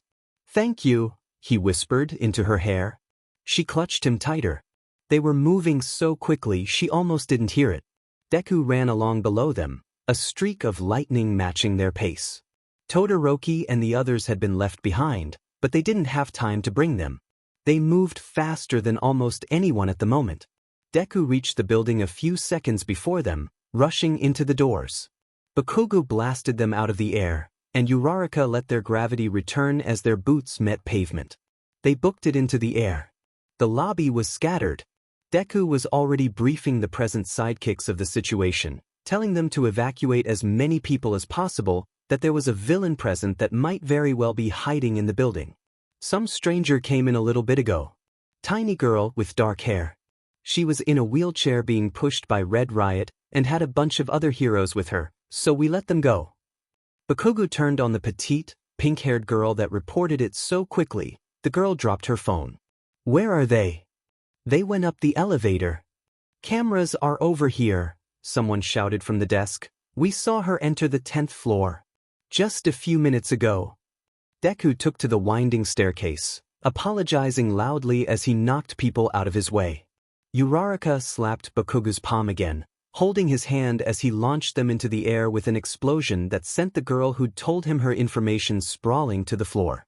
1, 2, 3, 4, Bakugu counted out loud. Hey idiot, you better not be effing dead or I'll kill you. He blasted them sideways. They landed on the 10th floor, and stared at the 2 hallways branching off. There were so many places to check. It would take forever. They didn't have this kind of time. Deku appeared as they both moved towards different areas. His chest was heaving, but he looked unscathed. I'll go right. You go left. I tried to call Ida, but he didn't respond. Bakuga didn't respond, nodding shortly to show he'd heard Deku before sprinting off down the hallway to the left. Search as much as you can. If you find anything, call us before you engage, if you can. Deku nodded, so she started looking at the few doors that made up the middle of the floor, before the hallways. Bakuga blasted open door after door. The 10th floor evidently wasn't being used for much, currently, because most were empty offices, or classroom-type spaces. He could barely hear over the pounding of his heart in his ears.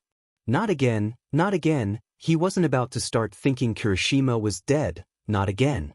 He blew the handle off the last door in the hallway and snarled as it, too, came up empty. Uraraka, bright pink and soft and round, appeared at the end of the hallway as he turned around. Deku found something. Come on. He caught her hand as she outstretched it instinctively. They ran together down the hall, her palm against his glove. When they reached Deku's hallway, it was to find him standing there frozen, a panic in his eyes. His arms were high above his head, but his thumb and forefinger were together, like he might try to do a flick of wind that he never typically used anymore. They rushed over, and also both froze in the doorway. Kirishima was the first one they noticed. He was between them and the girl in the wheelchair. His normally so friendly eyes were blank and empty. He had a piece of glass in his hand. It was held to his throat. Behind him, flanking him like they were ready for combat, were Tsuyu and Ida. They both held shards of glass at their own throats as well. Tsuyu's dug into the edge of her throat the slightest bit as Bakugu and Uraraka approached. They both froze. I'm upset, screamed the girl in the wheelchair. I'm tired of it. Tired of heroes, tired of quirks, tired of it. It always hurts. Hey, it's okay, Deku said. I know someone who can take your quirk away. Who? The girl asked. Erase her head. He won't help, he hurt my sisters. He won't help anybody. He'll throw me back in the stupid hospital, again and again, where the doctors don't help. They just give me medicine that makes me sleep. We know Eraserhead, we can tell him to help. You just have to let our friends go, okay? They're my friends now. I've heard them. In my head I heard them and they're mine. She raised her hands to her own head and clutched at it, like she was holding it together physically. It hurts to be alone. So now I'm not alone. For now. I have to kill them because they're from that school. It's all wrong, you know. I deserve to go to school too. But I was too scary. She stared at them, and something about the way her eyes looked at the three of them was all wrong. It made Bakugu's stomach churn. Let them go or I'll take them from you, he snarled, unable to keep his patience any further. You can't. The girl hugged herself, her entire body trembling. It hurts. It hurts, it hurts, it hurts. What hurts? Uraraka asked, in the gentlest voice she could manage when staring at three of her best friends, her closest friends, threatening to kill themselves. My head, the girl whimpered. See. At once, Uraraka fell to her knees, clutching her head and screaming.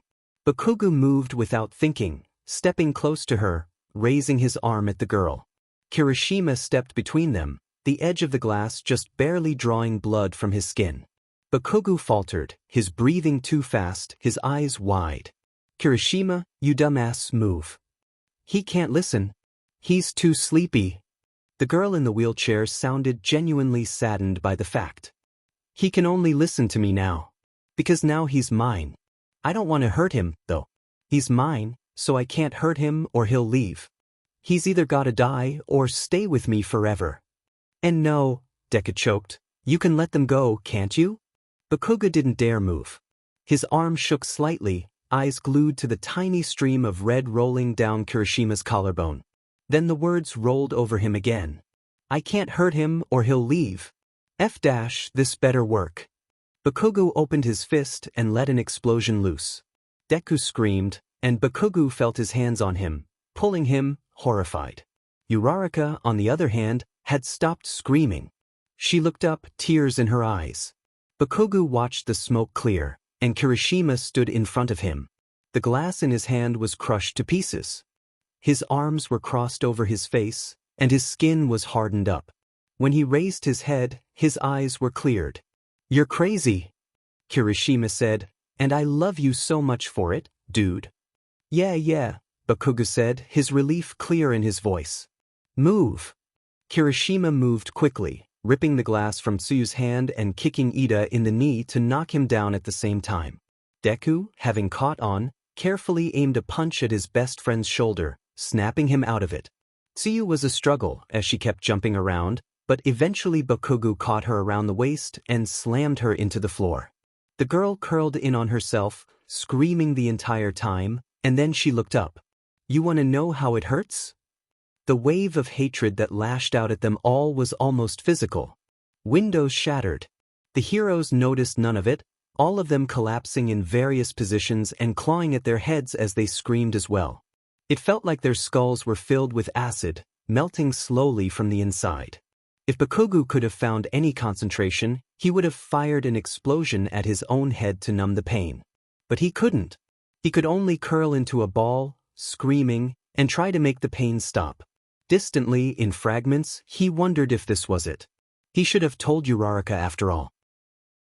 Uraraka woke up slowly, forcing herself to open her eyes when the rest of her body tried to pull her back down into oblivion. She wasn't sure what was going on. She hadn't moved? She was pretty sure she hadn't moved. She couldn't remember telling her body to move. She became aware one piece of her at a time. Everything felt tingly, like she'd slept on it wrong and the blood was just starting to flow there again. When her eyes stopped being filled with spots and flickers, she let them focus. Bakuga's face slowly came into view. He was unconscious. His hair fell across his forehead, hiding one of his eyes. The lashes on his other eye swept down over his cheek, barely visible through his bangs that were like little blonde feathers against the angles of his face. His mouth was partially open, his lips gently parted like he'd been whispering before he fell asleep. He looked soft and unharmed. His glove was wrapped tightly around her hand.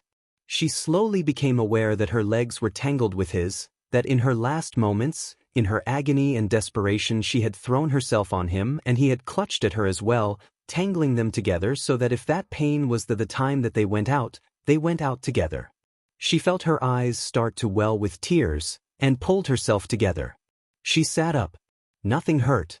All around her were unconscious heroes. Her friends. People she loved. All except one. Deku was standing. He was standing and his eyes were huge. She followed their line of sight and choked on her breathing, her heart leaping into her throat. His fist was tight around the girl's throat. She was still alive. Uraraka could see it in the flicker of her eyes, but Deku was killing her. He was killing her. You're killing her, stop. Deku fell back as though she had physically pulled him. The lightning effect that was a part of his quirk vanished, like he'd completely shut it off. Uraraka lurched to her feet, her legs tingling violently, her sudden movement knocking Bakugo into consciousness. The girl in the wheelchair clutched at her throat, rasping, hacking. Then she raised a hand and brought it down on a button that should have just made her wheelchair go.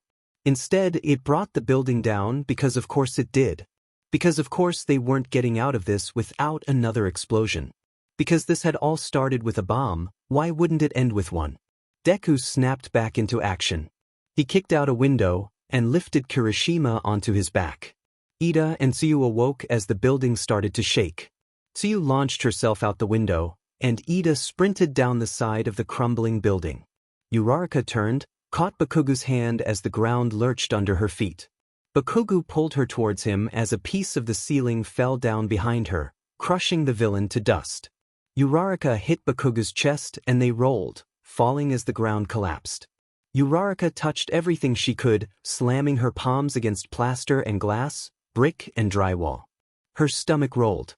Bakugo held her around her waist, clutched her to him with one arm as he used the other to blast things above and below, and they were falling, floating, bouncing around like pinballs. Blood sprayed like a firework as a twisting bit of rebar tore a wound into Bakugo's shoulder, and he shouted. He cried out in pain, but didn't let go, holding Uraraka tight as he could. Uraraka tried to say something, her eyes wide and his blood on her face, and he tried to listen. Then, a piece of the building slammed into them hard, knocking them sideways. Bakugo watched Uraraka's head slam into it and bounce, and his heart fell into his stomach. They landed on something stable and rolled. She was a dead weight in his arms, he could feel her go limp. When they finally stopped rolling, she was under him. She had blood running from her head, bruises across her pretty round cheeks. Something heavy and solid fell across his back and he fell to one elbow, barely keeping the strength to hold it up, to push it back and keep them from getting crushed. And then, all of a sudden, things were still. Including Uraraka. Damn it. You stupid round-faced F-dash. Wake up. Bakugo shouted, his voice cracking halfway through the sentence. He coughed as dust filled his lungs, drying his mouth out, and grunted as the movement sent pain lancing through his back. He wasn't someone who cried often, if at all, but just then he wanted to sob. There was a gigantic slab of concrete forcing his spine into a sharp, perfect line.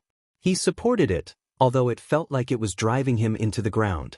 Below him, Uraraka bled faintly from the corner of her mouth, and a bruise was just barely visible at the crown of her head. Bakugo could feel her breathing against his chest, the rise and fall of her body gently brushing his own. It was so quiet. Come on, Uraraka? Bakugo whispered, dropping his head to her chest and squeezing his eyes shut. Wake up. Uraraka didn't. He felt tears start to fall, dripping from his nose and chin onto the dust-covered fabric of her uniform. It was a different material than it used to be. She'd changed it sometime through their third year, saying that she wanted it to be more durable. He'd pretended not to notice that it was easier to hold on to, too. Not as slick. Her chest was rising and falling. He could feel it against his forehead. He wanted to be relieved, but the blood pooling under her head made him sick to his stomach. She wasn't conscious, and she had a serious head wound. He didn't have to be the genius he knew himself to be to know that she was in serious trouble. Uraraka, he murmured into her chest, please, wake up, I can't get us out of here." She didn't respond. Damn it, Uraraka?" Bakugo lifted his eyes, started at the way the always rosy glow of her cheeks was pale. Ghostly. Her hair was getting matted down with blood. At this point, he wasn't sure where his blood ended and hers began. There was so much. They were so effed. Damn it. Damn it, damn it, damn it. He gritted his teeth. His shoulder offered another wave of blood in protest, but he managed to push back the stone at his back and shift. The movement showered the both of them with grit and dust. He didn't care. He could look at her face now. "I should have told you before, but you know IFSCK at words." Bakugo muttered, "You always seem to know what I was talking about, so I never if I elaborated. Or whatever. But we aren't looking great, angel face. We're looking pretty bad." He coughed and winced when red droplets dappled the front of her uniform. Really bad. So, in case this sheet doesn't get better, in case Deku doesn't manage to save us this time.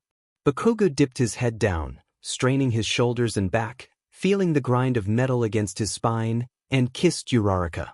"I love you, angel face," he whispered into her mouth. His vision went black, and his head fell down beside hers. Neither of them moved. Everything was still. Uraraka looked really pretty, he thought. He watched her take a sip of champagne, leaving a smear of soft pink lipstick behind, and his stomach tied itself in knots. She was wearing that orange dress from the gala, strapless, soft and pastel. It hugged her at the top, showing off the strength in her arms and the curve of her waist and chest. Her hips swayed as she set her glass down, taking Kirishima's offer of a dance. The skirt flared out at the bottom just a little to give her room to move, and she had flats on, he saw. She had always been so soft and warm. All round edges, where he was sharp and grating. All velvety cushion, where he was rigid blade. But never weak. Never fragile. She was not some china doll to be handled with fingertips and tiny touches, carefully kept preserved from harm with white gloves and tissue paper. She was not a glass vase, to be put on display but never handled. She was a firework, like the ones shining on her ears as she turned her head to look at him.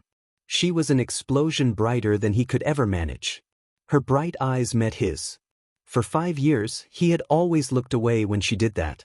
When she found him watching, he'd brushed it off, ignored it. Ignored her. This time he stared back. And she smiled. His heart stuttered in his chest. "Are you going to wake up for me, idiot? Or are you going to break my heart?" Bakugo blinked, and when his eyes opened back up, it was not the eerily calm dance floor and champagne flutes that he saw. It was cinnamon, sprinkled over whipped cream delicately, and a glaring Starbucks logo with water slipping down the side onto a bedside table. Hospital, his head told him as he took in the fluorescent lighting, the uncomfortable, stiff bed. The sheets that might as well have been paper. He frowned and turned his head. His entire body felt like a singular bruise, but he ignored it, scanning the room. He saw her, and a loud beeping filled the room. Uraraka looked at the heart monitor and raised a hand to her mouth, laughing behind her bandaged fingers. He felt his face heat. "Shut up, cheeks." She didn't, laughing harder, but there were tears in the corners of her eyes. She moved quickly, much quicker than he probably could have at the moment, and threw herself on top of him, arms around his neck. He felt the 4 in his arm protest as he pulled his arms up, holding her tightly. "I thought you'd gone and died, you idiot." Uraraka complained, her lips against his throat. "I thought you did first, dumbass." Bakugo retorted, ignoring the way the heart monitor was broadcasting his quick, embarrassed heart to the room. "How the f are you up before me? You looked way worse when I passed out." Uraraka turned faintly pink as she sat back, and he saw that she had her hair styled differently than usual. She raised her hand, pushing her bangs out of the way on the left side, and he saw why. She had half an undercut now, probably due to the scar that was wrapping over her ear and down the back of her head. "It was really bad. They found us, and you woke up to yell at them to heal me first. They did, but you almost bled out while they helped me. The girl who healed me is actually still sleeping it off, I think. I'm really lucky." "You're something, Uraraka," Bakugo said, and pushed the thought of what he'd told her before he'd passed out of his mind. She didn't remember. It didn't matter now. Uraraka's face softened impossibly more, her head tilting as her chocolate eyes melted, but then the door burst open, and Mitsuki Bakugo came in with all the subtlety of a freight train. "Katsuki!" she roared, and then he was being crushed in a hug that involved a lot more hitting than most. He growled, trying to shove his mother off of him, but she clung tight. "You dumbass idiot child. Bilu, I think you're killing him," Uraraka stuttered, her eyes wide and fearful. Both Katsuki and Mitsuki shot her a look. "I can handle being hugged by this stupid beach," Katsuki said, just short of a growl, while his mother talked over him sharply. "I'm not going to kill my hero of a son girl." Katsuki stiffened. His mom had never called him that before. Mitsuki must have noticed because she sat back, settling on the bed opposite the side Uraraka was still sitting on. Katsuki suddenly felt very awkward and uncomfortable, and wasn't sure why. "Katsuki," Mitsuki said, "you're effing and idiotic dumbass. But I am so proud of you." She punched him in the arm, and he only had a little of time to feel relieved it wasn't the one that had been torn open by falling debris. Deku appeared, closely shadowed by Todoroki. Deku threw himself on the foot of the bed, grinning at Katsuki brightly. Todoroki just nodded. Katsuki found himself liking Todoroki more and more. Behind them, as if summoned by the sudden parade of people in Katsuki's room, Kirishima came barreling in with Kaminari, Mina, Jairu, and Momo. Katsuki opened his mouth, snarling at them all to leave him alone so he could get some goddamn sleep, but they were all completely unfazed. Deku started rapidly explaining what had happened while he'd been unconscious, Todoroki chiming in only when Deku got off track. Kirishima climbed into bed with him and laid across his legs, randomly interrupting Deku occasionally to tell Bakugo he looked like sheet.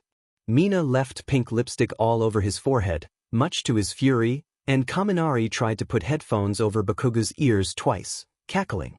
Uraraka was quiet, having been pushed to the side of the room when everyone flooded in.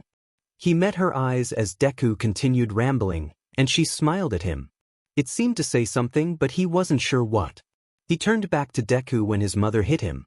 When he looked up again, Uraraka was sitting in a plush armchair, out of the way, but still very much present. Eventually, everyone was shoved out of his room by several nurses. His mother got to stay a few moments longer, but all she did was hit him on top of the head several times. As she was being pulled away by a horrified-looking nurse, she suddenly grinned at him like a lunatic. "Katsuki," she said softly, "that girl really likes you. Thumph that up. She's sweet." Katsuki didn't know what to say to that. Being left in silence after the roar of his friends and mother was disorienting. He felt fine. Almost perfect except the soreness. His arm was a little tender. But he felt fine. He said as much to the nurses, but they told him only his doctor could dismiss him, so he'd be there a few more hours at least. He drank the coffee. It wasn't quite as sweet as he liked it, but it was good. As he fidgeted in place after, chewing on the straw and reading and rereading the label, he went over what Deku had told him. The collapse of the building had killed the villain. There had been a large number of injuries, some severe as his own, but nobody else had died. They still weren't positive on motive, but from what could be gathered from the other two girls, it went something like this. Asuka, the girl in the wheelchair, had been born with her quirk. She'd screamed nonstop for weeks, until they managed to figure out it was her quirk that was causing her pain. She had a form of telepathy that she couldn't seem to turn off. It was incredibly powerful, often lashing out or hurting her. They tried everything from suppressants to tranquilizers, but nothing helped until she was almost unconscious. That was how she'd lived on heavy medications that basically shut off her brain from when she was 7 years old until 15, when she died. She probably hadn't understood what she was doing, killing them all, but her older twin sisters had bred resentment and hatred in her, until they all went on a murdering spree. The twins were imprisoned, trials to be held in the near future, but it didn't look great for them. Bakugo hoped they both rotted in a prison where they never got to see each other or anyone they loved ever again. He almost felt guilty for the thought, but then he remembered the desperate grip Ojiro had had on Hagakure's invisible fingers, and didn't care. "Ida, Tsuyu, and Kirishima were fine. They'd been in some kind of trance caused by Asuka's quirk, but there didn't seem to be lingering effects. Between the three of them, they managed to keep everyone safe as possible from the explosion. They'd found Bakugo and Uraraka somewhere between the 5th and 4th floor. Apparently after falling unconscious, more of the ceiling had collapsed. He and Uraraka should have been completely crushed. They weren't quite sure why they weren't. Deku called it a miracle. Bakugo had other theories. Theories that made him spit curses and push the nurse button until they dragged the doctor in to dismiss him. He had a bag of clothes his mother had brought him, and threw on the gray tank top, jacket and jeans without much thought before running out the door. He didn't head home. He headed for the apartment building just a few blocks from his, hopping in a cab when his own feet took too long. He probably looked a bit crazy, running up the stairs as quick as he was. His entire body protested, but he kept going. 2nd floor. Last apartment by the stairs. He skidded to a halt and stared at the placard on the door. He raised his hand and knocked twice. The weight between his knock and the doorknob turning made him suddenly regret every decision that brought him to where he stood at the moment. Uraraka peeked through the crack in the door. Her eyes went wide as she took him in. He was out of breath. He probably looked gross, having come straight from the hospital. He was suddenly acutely aware of how sweaty his palms were, and how dark the circles under his eyes must be. She opened the door completely, and stood there. She was in pajamas. Pink ones with little ducks. She was so cute. She was beautiful. The rubble should have crushed us. They're calling it a miracle. But I know you. I know you could have saved us. You were awake, he said. The change in Uraraka's face was subtle. Bakugo wasn't sure anyone else would have noticed the way her eyebrows twitched up, just a little, but he did. He noticed everything about her. Were you awake? Uraraka tilted her head. Her new haircut fell messy over her forehead. She probably hadn't gotten it properly cut in a particular style, but just put up with it when they'd buzzed her hair to save her. I don't. You heard what I said, Uraraka. Don't lie to me. Bakugo wanted to push forward, wanted to crowd her, to grab her face and make her look at him, tell him the truth. He'd saved the country at least twice now, but nothing felt as important as getting her to answer him. And yet he didn't move. Couldn't. Please, don't lie to me. Uraraka's expression changed vividly this time. Her eyes suddenly danced, her mouth curling up at the side in a smirk for a moment before it bloomed into a full-fledged smile. Bakugo felt like he was seeing the sky after being trapped underground for days. I woke up as you were passing out. But only for a few seconds. Did you? Bakugo's heart stuttered, and he was exceptionally glad they weren't having this conversation in the hospital room. The heart monitor beeping would have driven him crazy. I heard you, Uraraka said. I wasn't sure if you wanted me to. So I didn't say anything. But I heard you. Just the very end. Bakugo's heart stopped completely, he was pretty sure, but there was also a noise roaring in his ears, so maybe it had just sped up so much it was just one long beat. He stared at her. She smiled at him, looking supremely unconcerned. He said wisely. Did you, Uraraka finally cracked, looking awkward. If you didn't mean it. Shut the F up, Bakugo said, putting his hand on the doorframe beside her head and leaning over her. When have I ever said anything I didn't mean? You threaten to kill everyone all the time. Uraraka said, but her smile was coming back, and that was all that mattered. Maybe I mean it. No, you don't. Well, I meant that. What I said. Bakugo said, suddenly quiet and soft and everything he usually wasn't. There was silence. Bakugo dragged his eyes away from the wall to fully look at Uraraka. She was looking at him, eyes all wide and soft. Lips parted just slightly. Her breath smelled like mint toothpaste. She was staring, her breathing soft and slow. He memorized the shades of brown in her eyes and the flickers of pink in her cheeks before he slowly stepped back, dropped his eyes to the floor. You don't gotta say sheet. It's fine. Uraraka's hands fell against his shoulders. He looked at her again as they slid up his neck, brushing his jaw, cradling his face. He stared. I love you too. Uraraka said, I didn't know before, but I do now. I love you, Katsuki. Bakugo could have burnt down the entire city if it meant hearing her say that again and again, but he didn't have to. She fell against him as he tugged, pulling her close and kissing her. He went rough and fast, desperate and longing. She met him move for move as she always had, and he whispered her name into her mouth. He felt her whimper, the noise making his hands grip a little harder on her jaw, on her hip.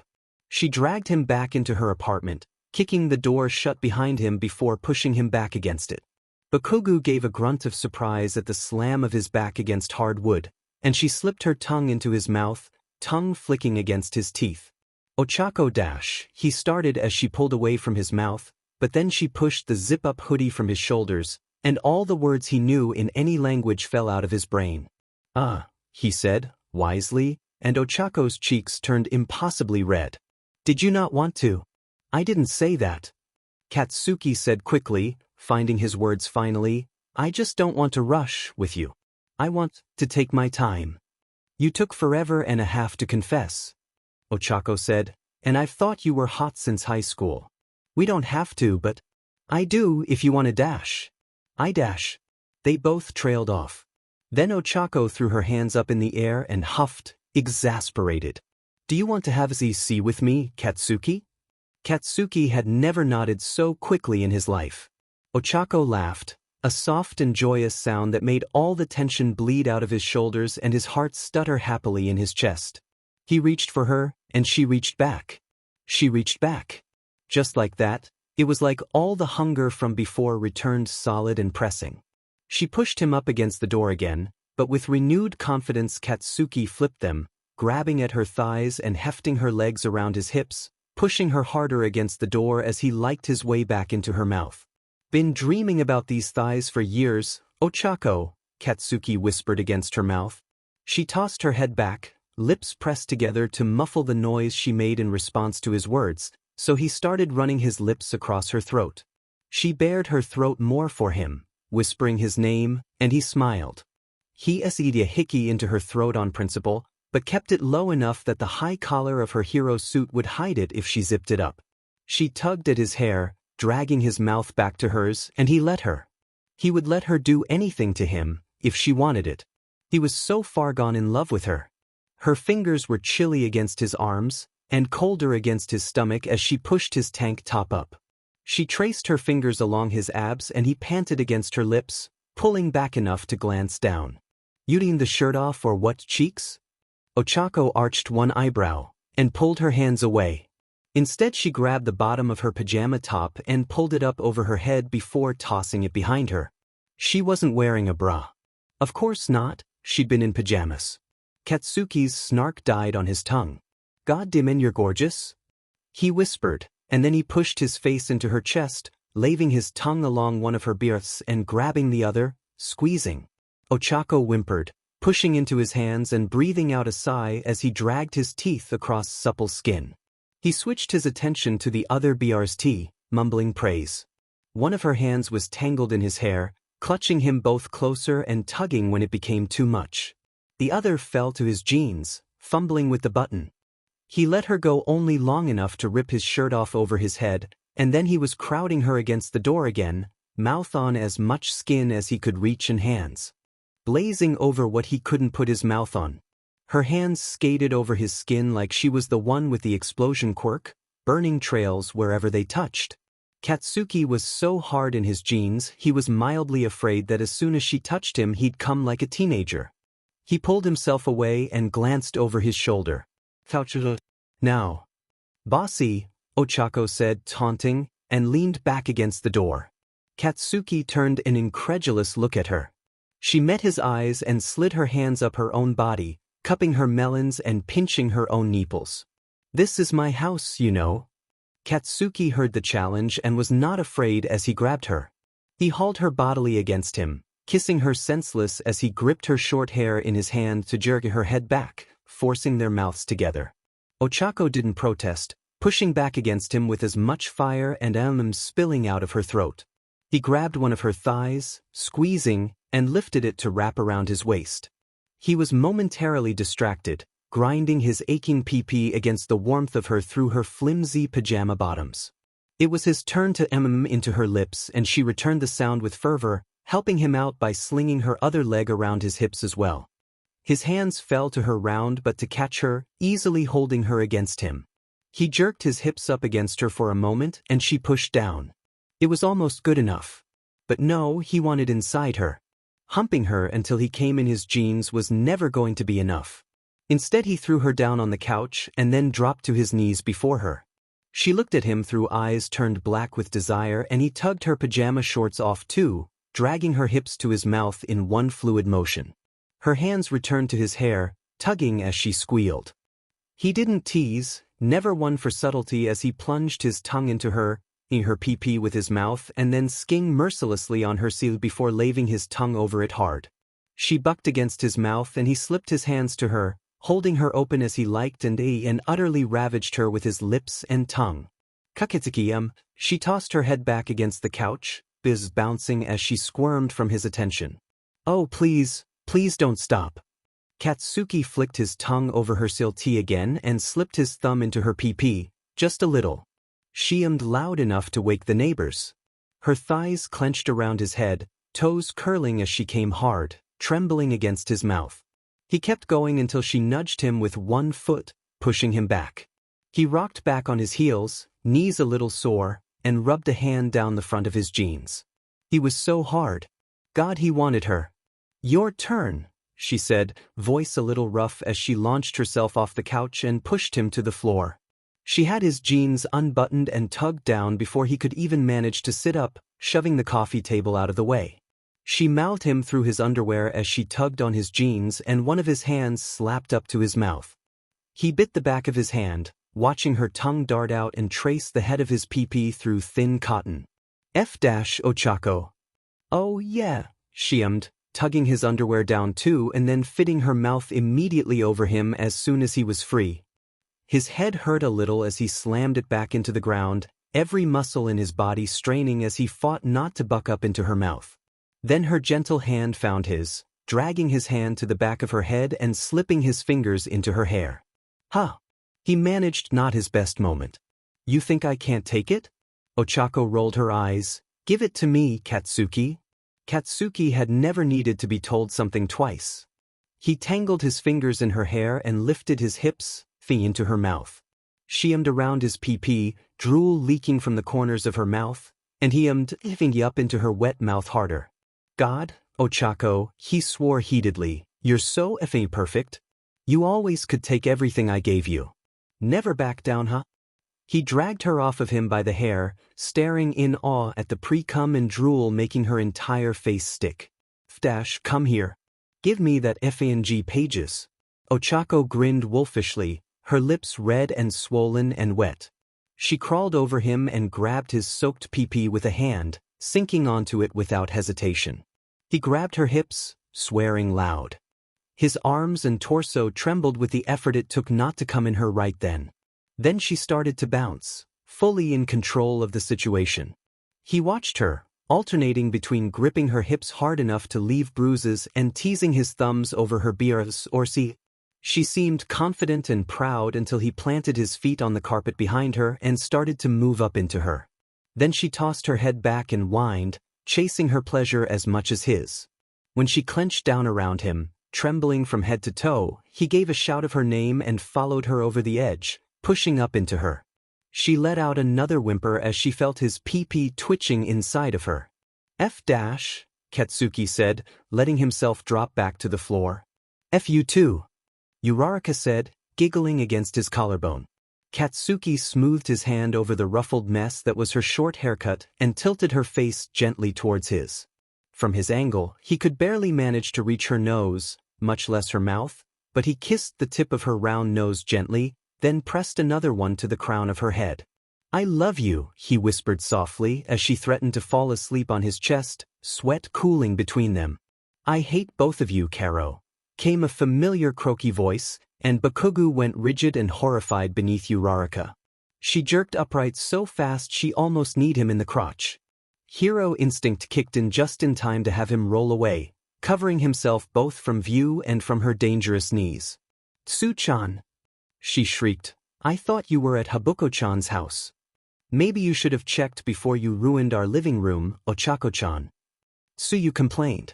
When she came out of her room, she had a pair of goggles on with socks stuffed in the lenses so she couldn't see. I've been permanently scarred forever. Now I have trauma I'll need to go to counseling for. Oh, if off, Froggy. Bakugo rolled his eyes as he tugged his jeans back on, no longer embarrassed so much as irritated at their golden moment being interrupted. It's Froppy, Uraraka and Tsuyu said together, and then Tsuyu continued with, and if you're going to get germs all over my living room, you could at least be polite about it after. I'll clean up, soon I promise, Uraraka said, while Bakugo snorted and mumbled insults under his breath. I am really happy for you though. Tsuyu said, you've both been so disgusting for so long. Now you're gross on the outside too. Tsuyu. Ochako cried, embarrassed, while Bakugo yelled, oh F yourself, Frogslot. I already told Ijiro-kun and Ashido-chan. Tsuyu said, grinning as slyly as she could with her tongue lolling from her mouth. They screamed almost as loud as Ochako-chan when Tsuyu. Ochako roared, leaping to her feet in Bakugo's tank top and her shorts. I'm never coming back here again. Ha! Bakugo pet his head. And where will you be going then, Cheeks? She rounded on him, aforementioned cheeks red and eyes blazing. Don't you start teasing me too, Katsuki. I'll kick your butt. You'd better. Bakugo purred, slipping an arm around her waist. He kissed her, gently, not particularly caring if Tsuyu peeked. Uraraka went soft against him. Tsuyu croaked a laugh into her palm. And Bakugo? Bakugo smiled.